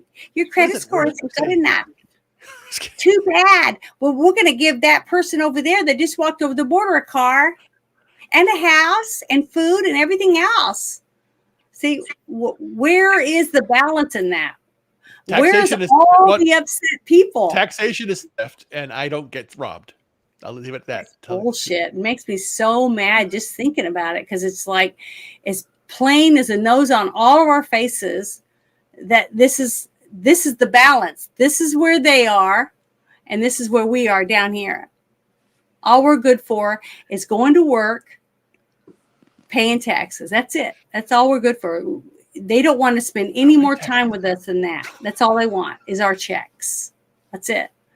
So when we stop paying the money, maybe then they'll listen. Yeah, because to me, honestly, if we stop the money, okay, that they're able to spend, we've tried a line item veto. They didn't want it. Nope. Look how much money that would save. They come out with this giant omnibus bill, lay it down on the table. Nobody's read it, but they want you to vote. We'll read it after we vote on it. What the fuck is that shit? But you have to remember something. The omnibus bills are continuing resolutions. They are not budgets. They They just continue to spend and spend and spend, and they keep, and then they through the Federal Reserve they continue to print and print. You know and print. why? You know why? Because this is what we're doing. We're doing this. We're taking our wallet and we're handing it to them. Here you go. Here's my money. You can have all my money. I didn't work my ass off for nothing. It's for you. You can have it. The thing is, that's the mistake that people believe that actually money is real. It's not real. It's credit totally card fake. or whatever. It's real to me because this right here, this wallet is the reason why I can go to the store and buy food and bring it home and feed my family, feed myself, put gas in my car. So it's real. So the people are looking at it that way. But the thing is, as long as the government has our wallet and access where they can just keep constantly taking money out of it, they're going to keep doing it. That's why I don't have if it was their wallet and you took their wallet from them, what are they going to do? They're going to put you in prison. But they're allowed to take your wallet. I'll just go. I must be hiding. See, it just is. It's so unbalanced, and I wish there was a way for us to balance it. And that's why, even though I didn't really want Trump when he first ran, I liked Ben Carson. That's who I loved. I was telling everybody, I love Ben Carson. I love Ben Carson. He was everything I thought what a wonderful president could be. Like Abe Lincoln, he was strong and confident and kind and gentle. He just seemed that way to me. But then everybody's like, we need Trump. We need Trump. He's a businessman, blah, blah, blah, blah. And he's boisterous and loud and whatever. So I backed him because I saw how he treated Ben Carson. That video that I watched when all of them guys, Jeb Bush and all of them were going out on stage. Okay. Yes. And Ben Carson didn't hear him call his name. He's just standing there. But when Trump came out, he saw he was still standing there when he knew he had been called earlier. So he stayed. That shows character. Okay. Yep. That's when I started looking at Trump differently, even though he's boisterous and all this. And I had an uncle like that. He was a truck driver. He had a loud mouth. So I was talking loud and being rough, and it made me scared at first because I thought, oh my gosh, if I do anything, he's going to snap me like a twig. That's how I felt. But over time, you realize the big boisterous ones or the big teddy bears are all gooey on the inside. That means they're sensitive and they care. So I just started paying more attention to him. And I realized, this guy's got good character. And then when I saw that video, I know I say it every time people get sick of it.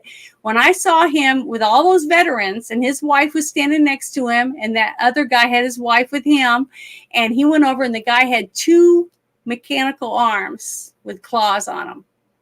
And Trump looked at him and he reached up and he touched him on the face like that. And when he did that, I started crying because I was like, that's compassion. He knew he couldn't shake hands with this guy and have human contact because he had a fake hand. So he touched him. Mm-hmm. You don't just get that. That's you either have that or you do not have that. And I can tell you right now, the 2 people I feel in my heart in the White House, they don't have that. They look at me and they just go, and walk off. I'm nothing. I'm a piece of flea to them. I'm nothing. I'm a piece of lint. I'm useless. I don't exist. A woman that can wear a $62,000 necklace and go tour the border is stuck on herself. For 20 minutes? Shit don't stink. She is too good to be with me or sit down with me because I'm a dweeb. Want to, though? No, I'm saying it doesn't matter. It doesn't matter because she wouldn't. All of us. So we're all in good company here. And, in fairness, I hate them. I'm going to say it. I'll just say it. I don't wish anything. I hope they end up where I know they're going to end up eventually, which is hell for eternity. And that brings me peace because these people are hateable. And it's unfortunate because it's a level of toxic. And you know why I think they hate him? It's just like I said. He came in and he started making the people pay tariffs because we were sending our products to like Norway, China, and other places, and they were putting tariffs on ours to make ours so expensive nobody would buy it. or very, very few people would buy it. Okay. And they're sending their stuff to us, and we're selling their cheap plastic crap with no tariffs. So when Trump said, well, we're going to put tariffs on anyone who's charging us tariffs, we're going to charge them tariffs. Yeah, I think that's great. I don't care if it's Canada or Mexico. If they're sending their shit to us, we should be able to send our shit to them and have equal rights where they could say, okay, I can either buy this that's made here, or I can buy an American-made product at the same price. Which one do you think they're going to buy? Okay, they're going to buy the one that they think tastes better, smells better, lasts longer. You know, that's how it should be bought. Okay, and I'm willing to pay more money for something I know is going to last longer. You know, to me, that's a good shopper. I compare things before I spend my money on it. I'm not one of those people that just says, oh, this is expensive, so it must be good. You know, I don't do that shit. I'm cheap as hell. I cut coupons. I look for sales in the sale papers and everything because I'm cheap. I even go to thrift stores. I got this necklace at a thrift store for $5. I think it's beautiful. I love it. I got the earrings with it and everything, but I got it at a thrift store. Someone else didn't want it, but guess what? I like it and I wear it. And a lot of my jewelry's like that. But I don't care. You know, I went to a party one time in Dallas, and it was a bunch of high-end people. It was like a cocktail party, business after hours type thing. And it was funny. We'd had a few drinks, so, you know, that kind of stuff. And this one girl was like, I bought this jacket in El Paso. And she was talking about it like that. And she looked at me, she goes, where did you get your jacket? And I said, El Storo, like that. And everybody else started laughing. They thought it was funny. So, you know, I just I wanted to just drop her down a notch because she was a stuck-up snob. So is El Paso I love it. Is El Paso such a fancy place? I guess. I don't know. I don't know. But she was a snot. Okay. And I'm one of those people, you know, I will, you know, in my own way, you know, put my 2 cents in. I may not be right, but I'm going to do it. So, you know, just warn everyone. But okay, let me go to the next thing that I had on here. Oh, this one's a good one. So hold on. Yeah, I like these. I like this guy. He's a good senator. So here we go. All right. It says Obama made the Democrat Party a subsidiary of corporate America. The corporate donors forced out Biden and chose Kamala. Now corporate America is begging Obama to save the election for them. It won't work. The working man wants Trump, and he will win. So I wanted you to watch this. It's really good. Here we go. Obama created the Democrat Party as corporate America, made them a subsidiary of corporate America. And you can see with Kamala, I mean, who forced out Joe Biden? Let's not forget this. Who forced him out? It was the donors. It was the corporate donors who said, oh, we've gotten all we can out of Biden. Now we need somebody new. It's going to be Kamala. And so it's perfect that Barack Obama is out there now stumping for her. He is the face of corporate America. He is their absolute favorite. Mm-hmm. Kamala now is their next choice for who should succeed him, essentially. And it just shows you, listen, who does corporate America hate? Donald Trump. And look, who do working class people, who are they lining up to vote for? Donald Trump. So that tells you all you need to know. It's the corporatists versus the working people, and the Democrats, they are owned now by corporate America. Obama created Sorry, kept going. But yeah, every single thing he said to me was facts.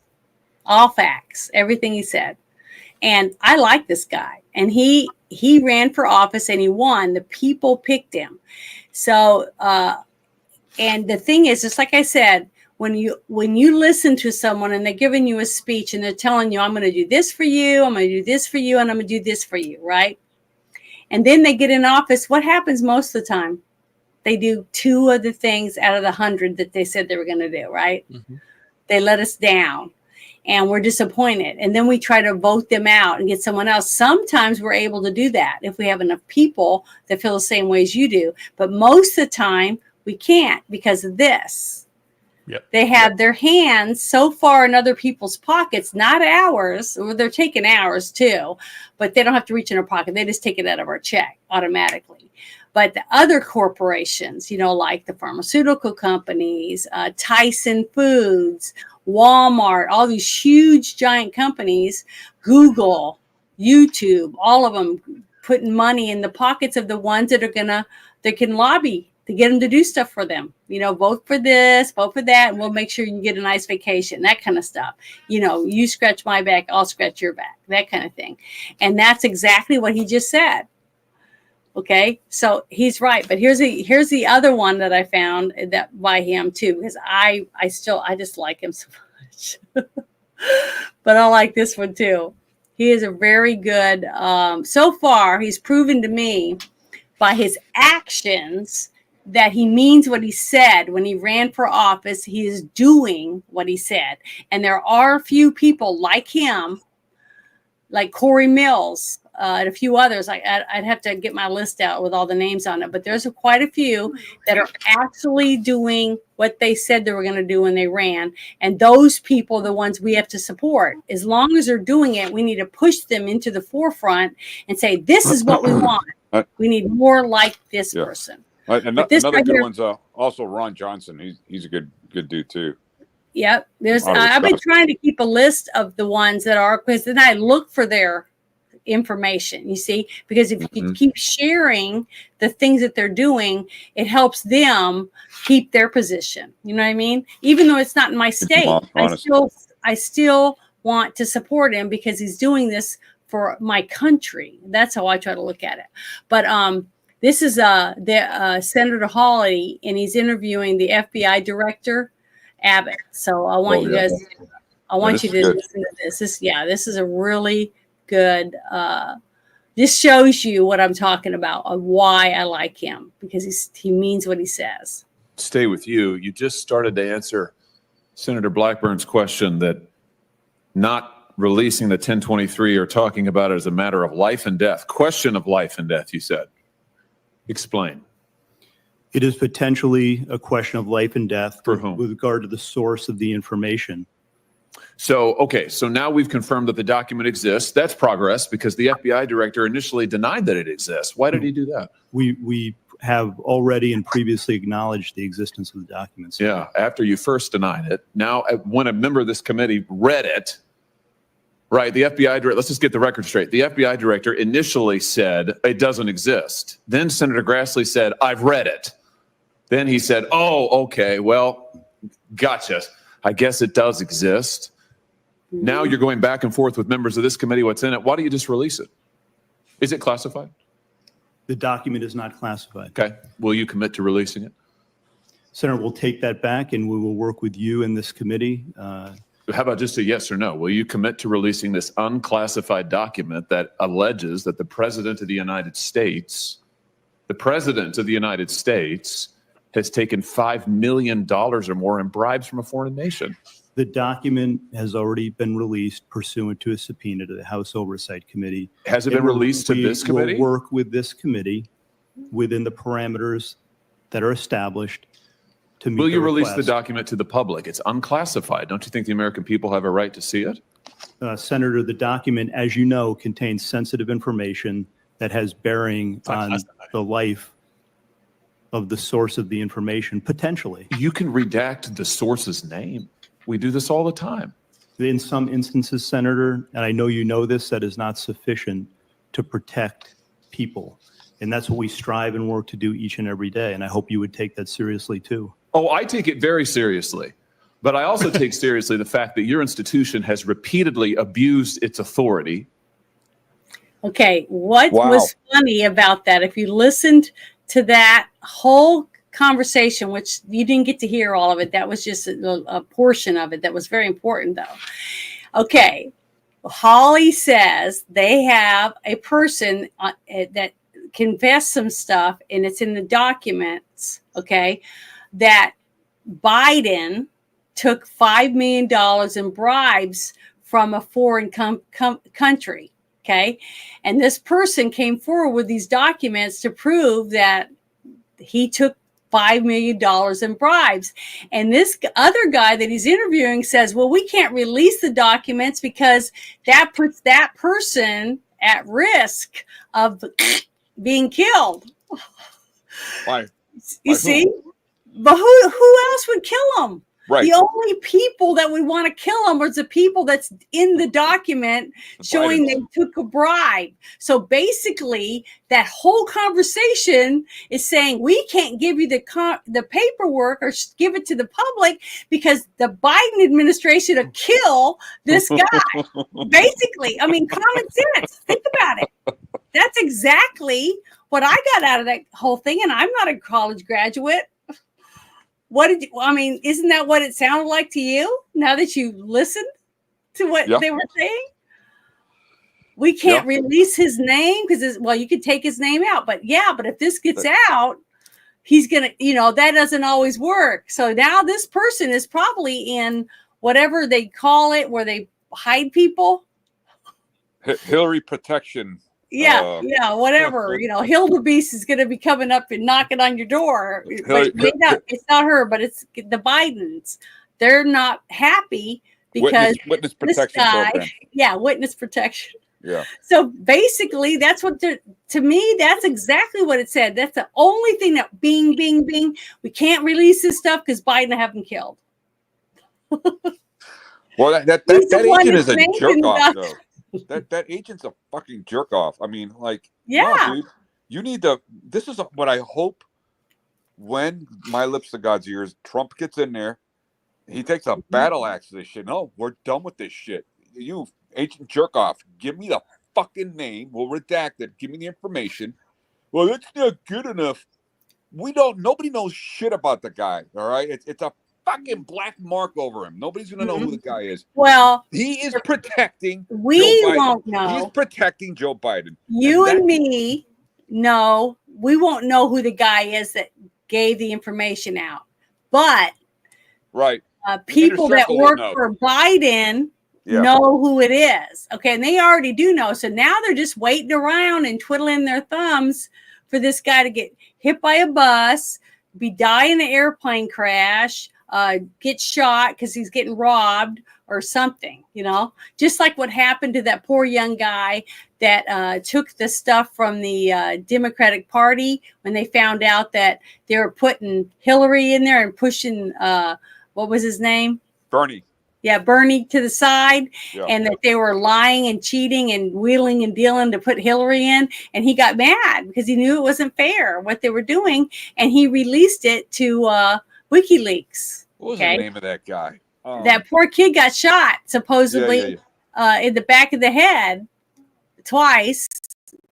What was his name? I can't remember what his name is. But the thing is, he was a Democrat, and he was murdered because he was trying to be fair, because he was being honest. It was there were rules. Okay, he didn't go in knowing that this is what kind of shit they always do. That's why after all that happened, and then Hillary's standing on stage when Podesta tells her you didn't win, you don't hear them say it, you just see their mouths moving, but you can tell what they're saying, and then she goes. I mean, you could just see she looked like if she had daggers in her eyes, they would have came out and stabbed that guy full of holes. I mean, that's how mad she was. She was so mad and she was shocked at the same time that how could I have lost? The fix was in, but so many people voted. They weren't prepared for it. It was just overwhelming. So, and Hillary, I mean, my mother was so scared that Hillary was going to win. She's like, we saw what she did to Arkansas, and the thing is, we had the whole Whitewater case was going on. See, I wasn't living here, but my mom lived here for many, many years. And she was talking about the Whitewater case and that Hillary took an oath, in Arkansas in court saying because she was a lawyer at some, big law firm or whatever, that she never saw these documents, the Whitewater documents. Okay. And then after she's in the White House, guess what? They mysteriously find her fingerprints all over the Whitewater documents. Nothing happens. Well, something did happen. What? She became president's wife. No, the Oklahoma City bombing. Oh yeah, that did happen. Yeah, with Timothy McVeigh, and then the bodies of the family, the Mueller family, the mom and the dad and the kid, found under a bridge in a rural town in Arkansas, and all their guns were gone and stuff because they were trying to find guns and stuff to sell to be able to buy the stuff he needed to cause the bombing. And the other guy that was going to do it with him chickened out. But well, the other guy, the John Doe number 2 was never found. Yeah. So, but what's sad is actually did it. They were doing some kind of fishing tournament for kids or something, and that's how they found the bodies underneath that were wrapped in plastic and weighted down and thrown under a bridge in the lake. That's how they found the bodies, is because they were doing a kids fishing tournament or whatever. I was like, oh, these people, I'm telling you. And then they made that movie, and Tom Cruise was in it, called Mina or whatever, all about the drug running and shit that the Clintons were involved in. It's like, these people are just nothing but criminals, all of them. But for some reason, people are afraid of them, so they don't speak out, or they got so much money they just buy people off. You know, it's like, I can't believe they did that movie, and I mean, it was so in your face, and how he's like, I'm gonna walk out of here. I'm gonna walk out of here, and you're not gonna do anything to me. And the FBI, I guess it's back when the FBI was legit and was honest, was like, what are you talking about? You're not walking out of here.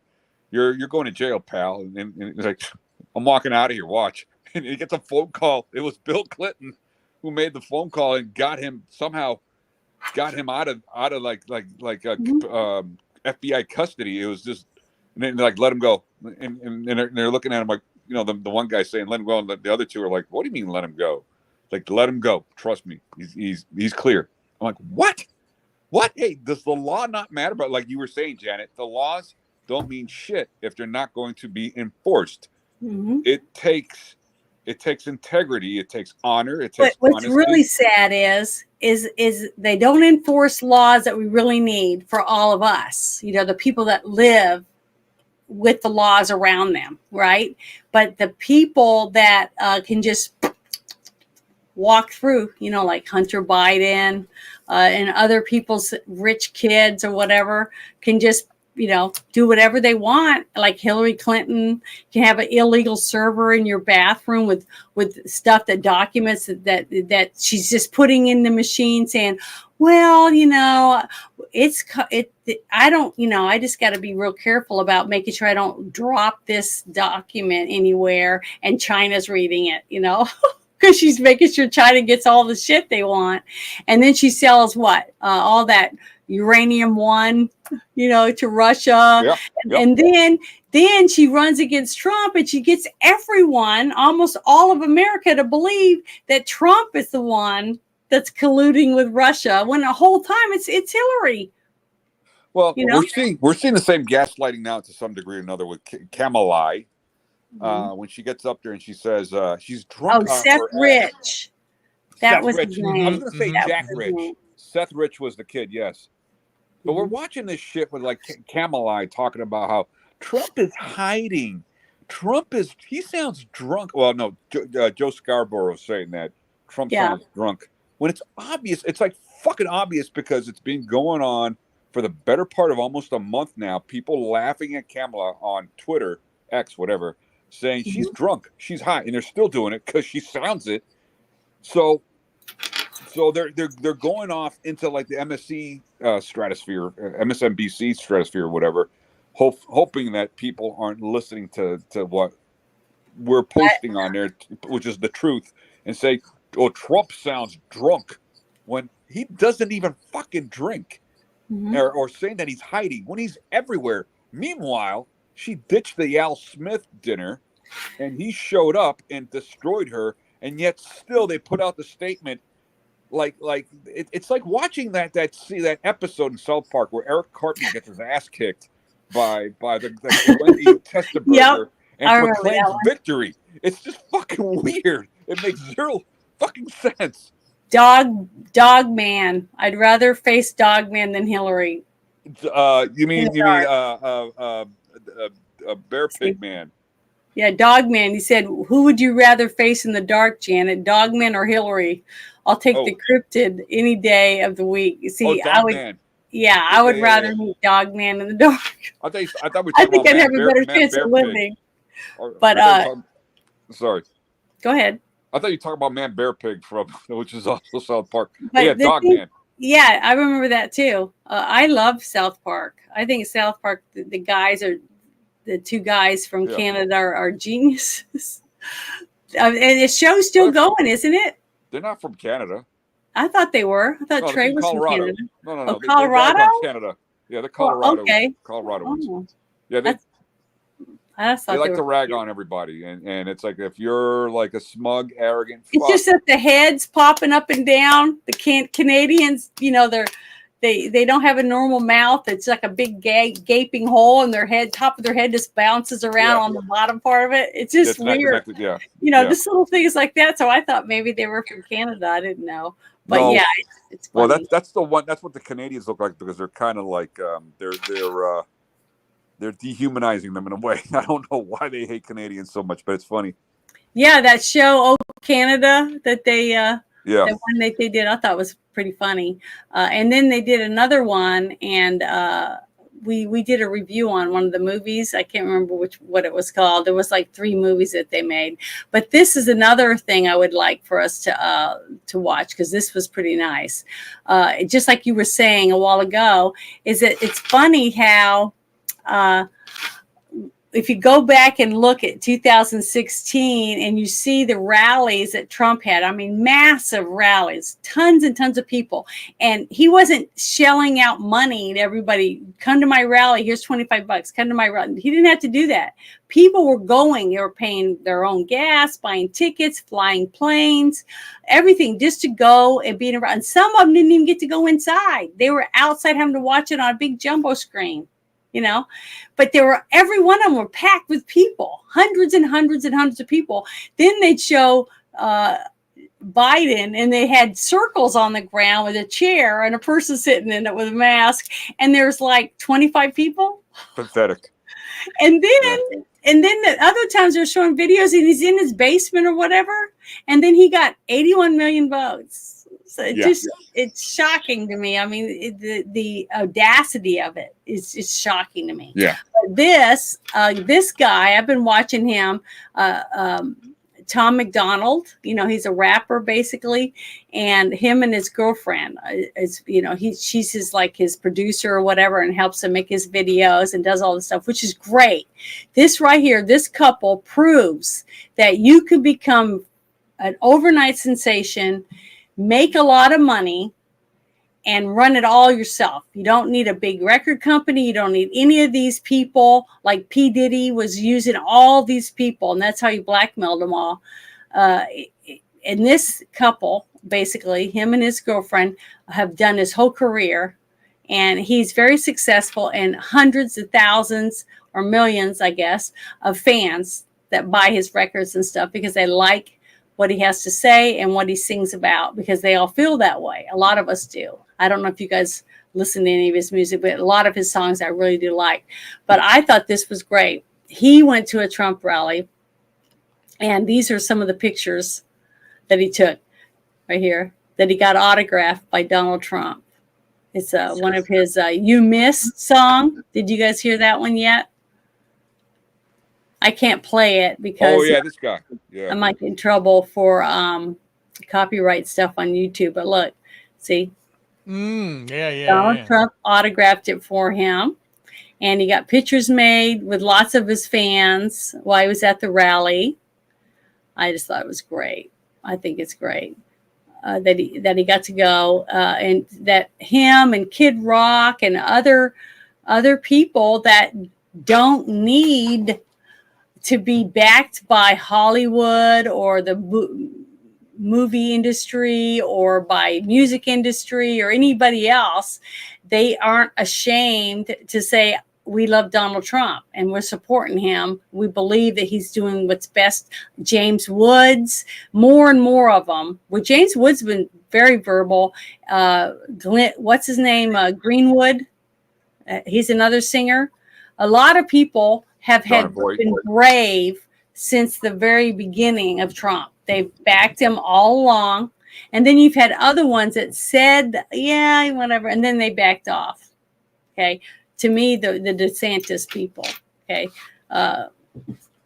it was just pitiful that DeSantis would run against Trump after everything that DeSantis helping him win Florida governorship and all. It just, to me, that's backstabbing. You know, that's like, to me, that whole thing is like, you go to let's say you go to a wedding, okay, and you see the bride and you see the bridesmaid, and you get to meet them and everything, and then you decide you want to go out with the bridesmaid. So you guys meet at the wedding, everybody's all excited because she caught the bouquet or whatever, and it's all traditional or whatever.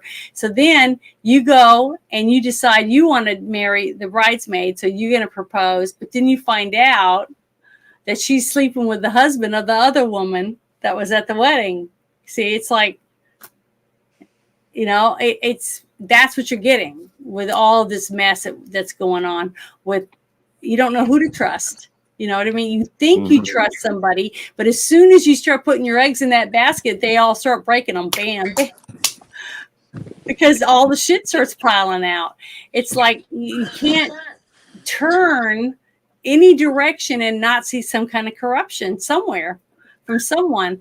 And it's up to you and me to try to do something about it. I mean, I was talking about some people earlier today about some people that were praying in front of a clinic. I don't know what state it was in, but in that state, they got arrested. Georgia. And put in prison. They're in prison now. Yes. Yeah. Some lady that basically she did and that. That's supposed to be a Republican governor. Yeah, it's crazy. Yeah, I think it was Georgia. He didn't do anything. He didn't try to stop someone from being persecuted because they're religious. You see, it's happening everywhere in states that this is what kills me, is when I hear people say, well, that will never happen in our state because our state's red. And I'm like, your state's red? It really? And I tried to show them, well, like Texas, okay? Every single city in Texas is blue. And then you go and you look, and you get one of these maps that shows you the population of how many people are in these certain areas. The cities are way huge because millions of people are packed into the city. And guess what? It's liberal. Okay. And I've been griping about this for a while because I said, when I first saw the very first video of a transgender, not transgender, but a person that dressed up like a woman, all clowny though, not like a person like would just wear minimal stuff to pass as a woman or whatever. And it was a video, and they suppose we didn't have any underwear on or something. Okay, it was a real outlandish video. It was on TikTok or something, and people were showing it to me. And when I first saw it, I was, oh my God, California has just gone too far. And they go, this is in Texas. And I went, what? They said Austin, Texas. And I was like, see, I was right. I hate being right. Austin's a mess. That place is a disaster from what I've been. And why do you think that is? Why, when people become complacent and just accept or assume or whatever, it's going to be fine, no big deal, just because that one person did this or that little community did it. But next thing you know, every city's that way. And that's in Texas. And all those people say, well, we don't want guns around here. I don't want guns in my neighborhood. I'll get shot with one, or they might shoot through the wall and hurt me while I'm at my house. And I don't believe anybody should have guns. And they're voting. Okay. They vote too. See, that's what people don't seem to realize. I vote and the person across the street votes. Okay. That person across the street hates my chickens. I hate that rooster. It crows every day, even though I'm in the country. But if enough people out there vote and say, hey, we don't want chickens out here, guess what? I get a fine if I have chickens. If I have a rooster. Well, without a rooster, what's that mean? Think about it. What happens if no one's allowed to have roosters? You can't raise chickens, can you? No chickens. Yeah. That's right. Only the right people. Like what did they say about the FEMA? You have to have the right forms, or you have to be on the list of people that are approved to be able to donate to stuff, like Walmart and Tyson, just certain groups, because they're scratching my back So if they scratch my back, I have to scratch theirs. So they're the approved vendors. So you have to be approved to have those chickens, and you can't raise chicks. You can't collect rainwater. You can't do this. See, they start putting all these rules on you. Why? To control you. And whenever you start bending over, what do you think is going to happen when you bend over? They're going to take it up the butt. That's what's going to happen. You're going to get screwed. And they'll screw everybody. Everyone that bends over is going to get it. And that's what happens. Don't bend over. Don't take anything if you know you don't deserve it. If you're taking care of your property, you're paying your taxes, you're voting, you're trying to be a good citizen, why should they have the right to take everything you have or everything that you've worked hard for? And the only way to do anything about that is for us to fight for it. And that's what I'm trying to do. That's why I was telling everybody, you got to work the polls. We got to work the polls, because if there's a butt in the seat, they're not going to cheat. They're not going to cheat in front of you. It's too hard to cheat when not everybody's in on it. That's why all of that worked in Georgia, is because that one group, it was called the Happy Day or something like that, smiley face group or something. And the woman that was in charge hired all these people, and they did whatever she told them because she was paying their checks. And all you got to do is train them with, this is what you do, and you hand everything to this person, that kind of stuff. Instead of going in like I did and sitting in by the county clerk, and she tells you what to do, and you take the class, and then when you go to work the polls, you know what you're supposed to do and what's expected of you. But I wish there was just more people that actually cared about making sure everything was as fair as possible. Because what's sad to me is all the people that hate America so much that they're willing to move to a 15-minute city and do it, nod their head, bend over, do whatever it takes, as long as the government gives them their monthly supplements or whatever it is that they're going to get, is that I am fighting, me, you, other people like us are fighting so that they have the same freedoms and rights as I do and you do. But they're not doing that for us. Yep. They're going to reap the reward of it when they're making more money to bring home to their kid. They're not going to look at that and say, wow, you know what? Groceries are cheaper. Gas is cheaper. I'm making more money. I'm paying less in taxes. I'm doing all this stuff. They're not going to look and say, wow, I'm so glad all those people fought to make sure that I could have cheaper this and cheaper that and be able to afford to take care of my family. They're not going to come and thank you for that. And that's sad. Yep. Because there's so many people now that just think they deserve everything. Just like you said earlier about the people that said, why would I want to learn how to drive? I got Uber. They have Uber because mommy and daddy are probably paying for their phone and their car and everything else. And when mommy and daddy aren't around anymore, who's going to pay your bills? Who's going to make sure all the bills and everything connects and everything's taken care of, and they don't come and repossess your car or come get your house or take your furniture because you can't make all the ends meet anymore because you don't make enough money. Your mom and dad were supplementing you so that you could make enough and pay your way. So it's those people are the ones that are going to really be hurting the most when mom and dad aren't around anymore, when mom and dad are gone. But that was everything I had set out to do tonight. And we've been going for over 2 hours. So I'm thankful it's to the end so we can go to bed, wake up tomorrow and have a wonderful Saturday. But tomorrow I think I'll be playing Pathfinder. I don't know for sure yet. I'm going to find out what Bruce's, schedule is, because sometimes he's on call over the weekend. So we might not do anything. But what do you got planned, Ruben? Just doing my videos right now. I do my weight loss quest videos on my weight loss quest channel. I have it out there. All my links are on my YouTube videos. I have my main YouTube video I do every day. I do a Rumble video every day, and I'm doing a lot on X right now, especially I have my Substack also. So find me everywhere. I'm basically doing a lot of posts now.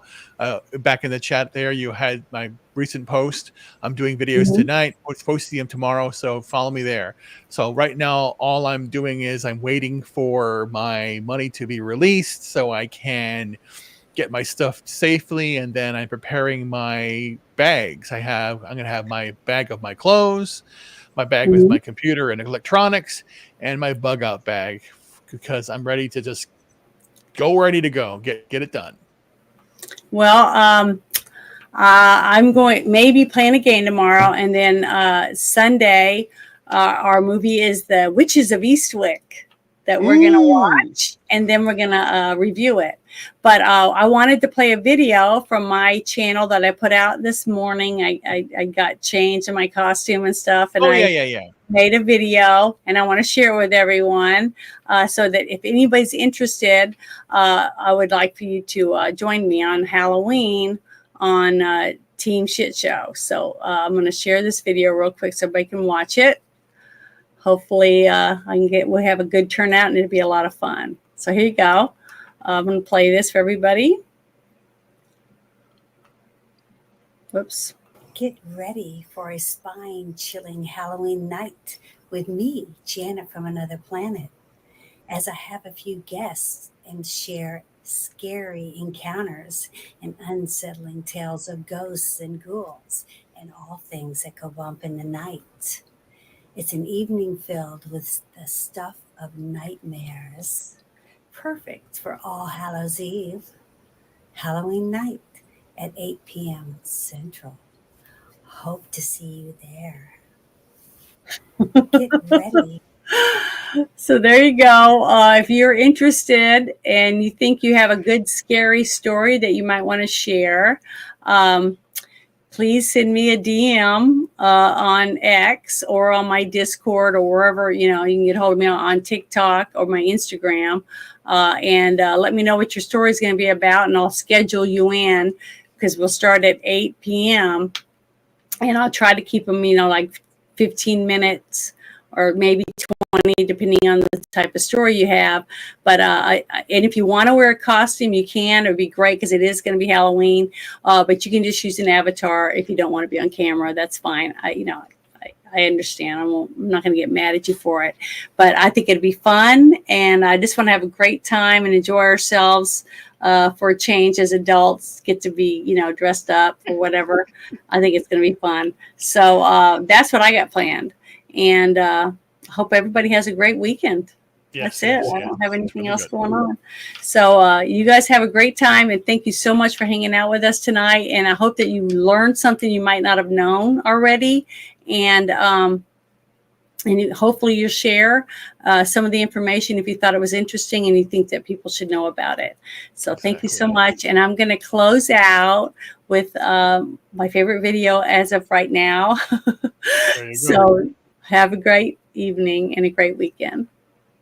Obama will go down as perhaps the worst president in the history of the United States! Exclamation point at real Donald Trump. Well, at real Donald Trump, at least I will go down as a president. I know people have talked to you about whether or not you want to run. Would you ever? Never got so bad, I would never want to rule it out totally. A new world order. These allegations are false. Weapons of mass destruction. The USA Patriot Act. The blueprint for large corporations. We once were, we are no longer a Christian nation. Donald Trump confirmed that he is considering a run in 2016. Do it. I am officially running for President of the United States. He will never be President of the United States. Donald Trump will never be elected President of the United States. People are watching these results come in. We are going to make this decision now. Donald Trump will be the 45th President of the United States.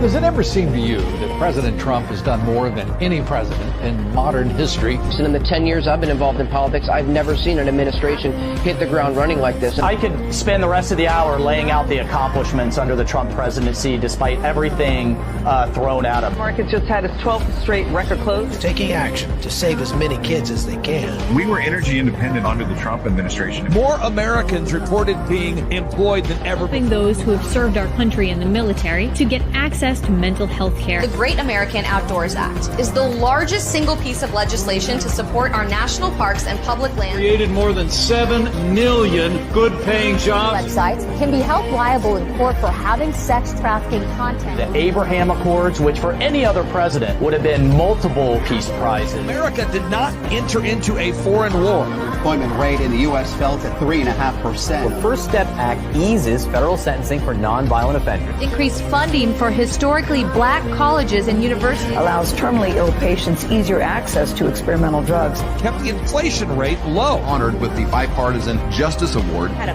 massive MS-13 gang problem. 3.9% is the unemployment rate. Requiring airports to provide lactation rooms for breastfeeding mothers. Middle-class family income increased nearly $6,000. A dramatic escalation in his crackdown on illegal immigration. An advocate for educational choice. Tariffs on Mexico and Canada. An act preventing animal cruelty and torture. Taking out Baghdadi, the head of ISIS, Soleimani, the Iranian general. Save Our Seas Act commitment to environmental issues. We're saying Merry Christmas again.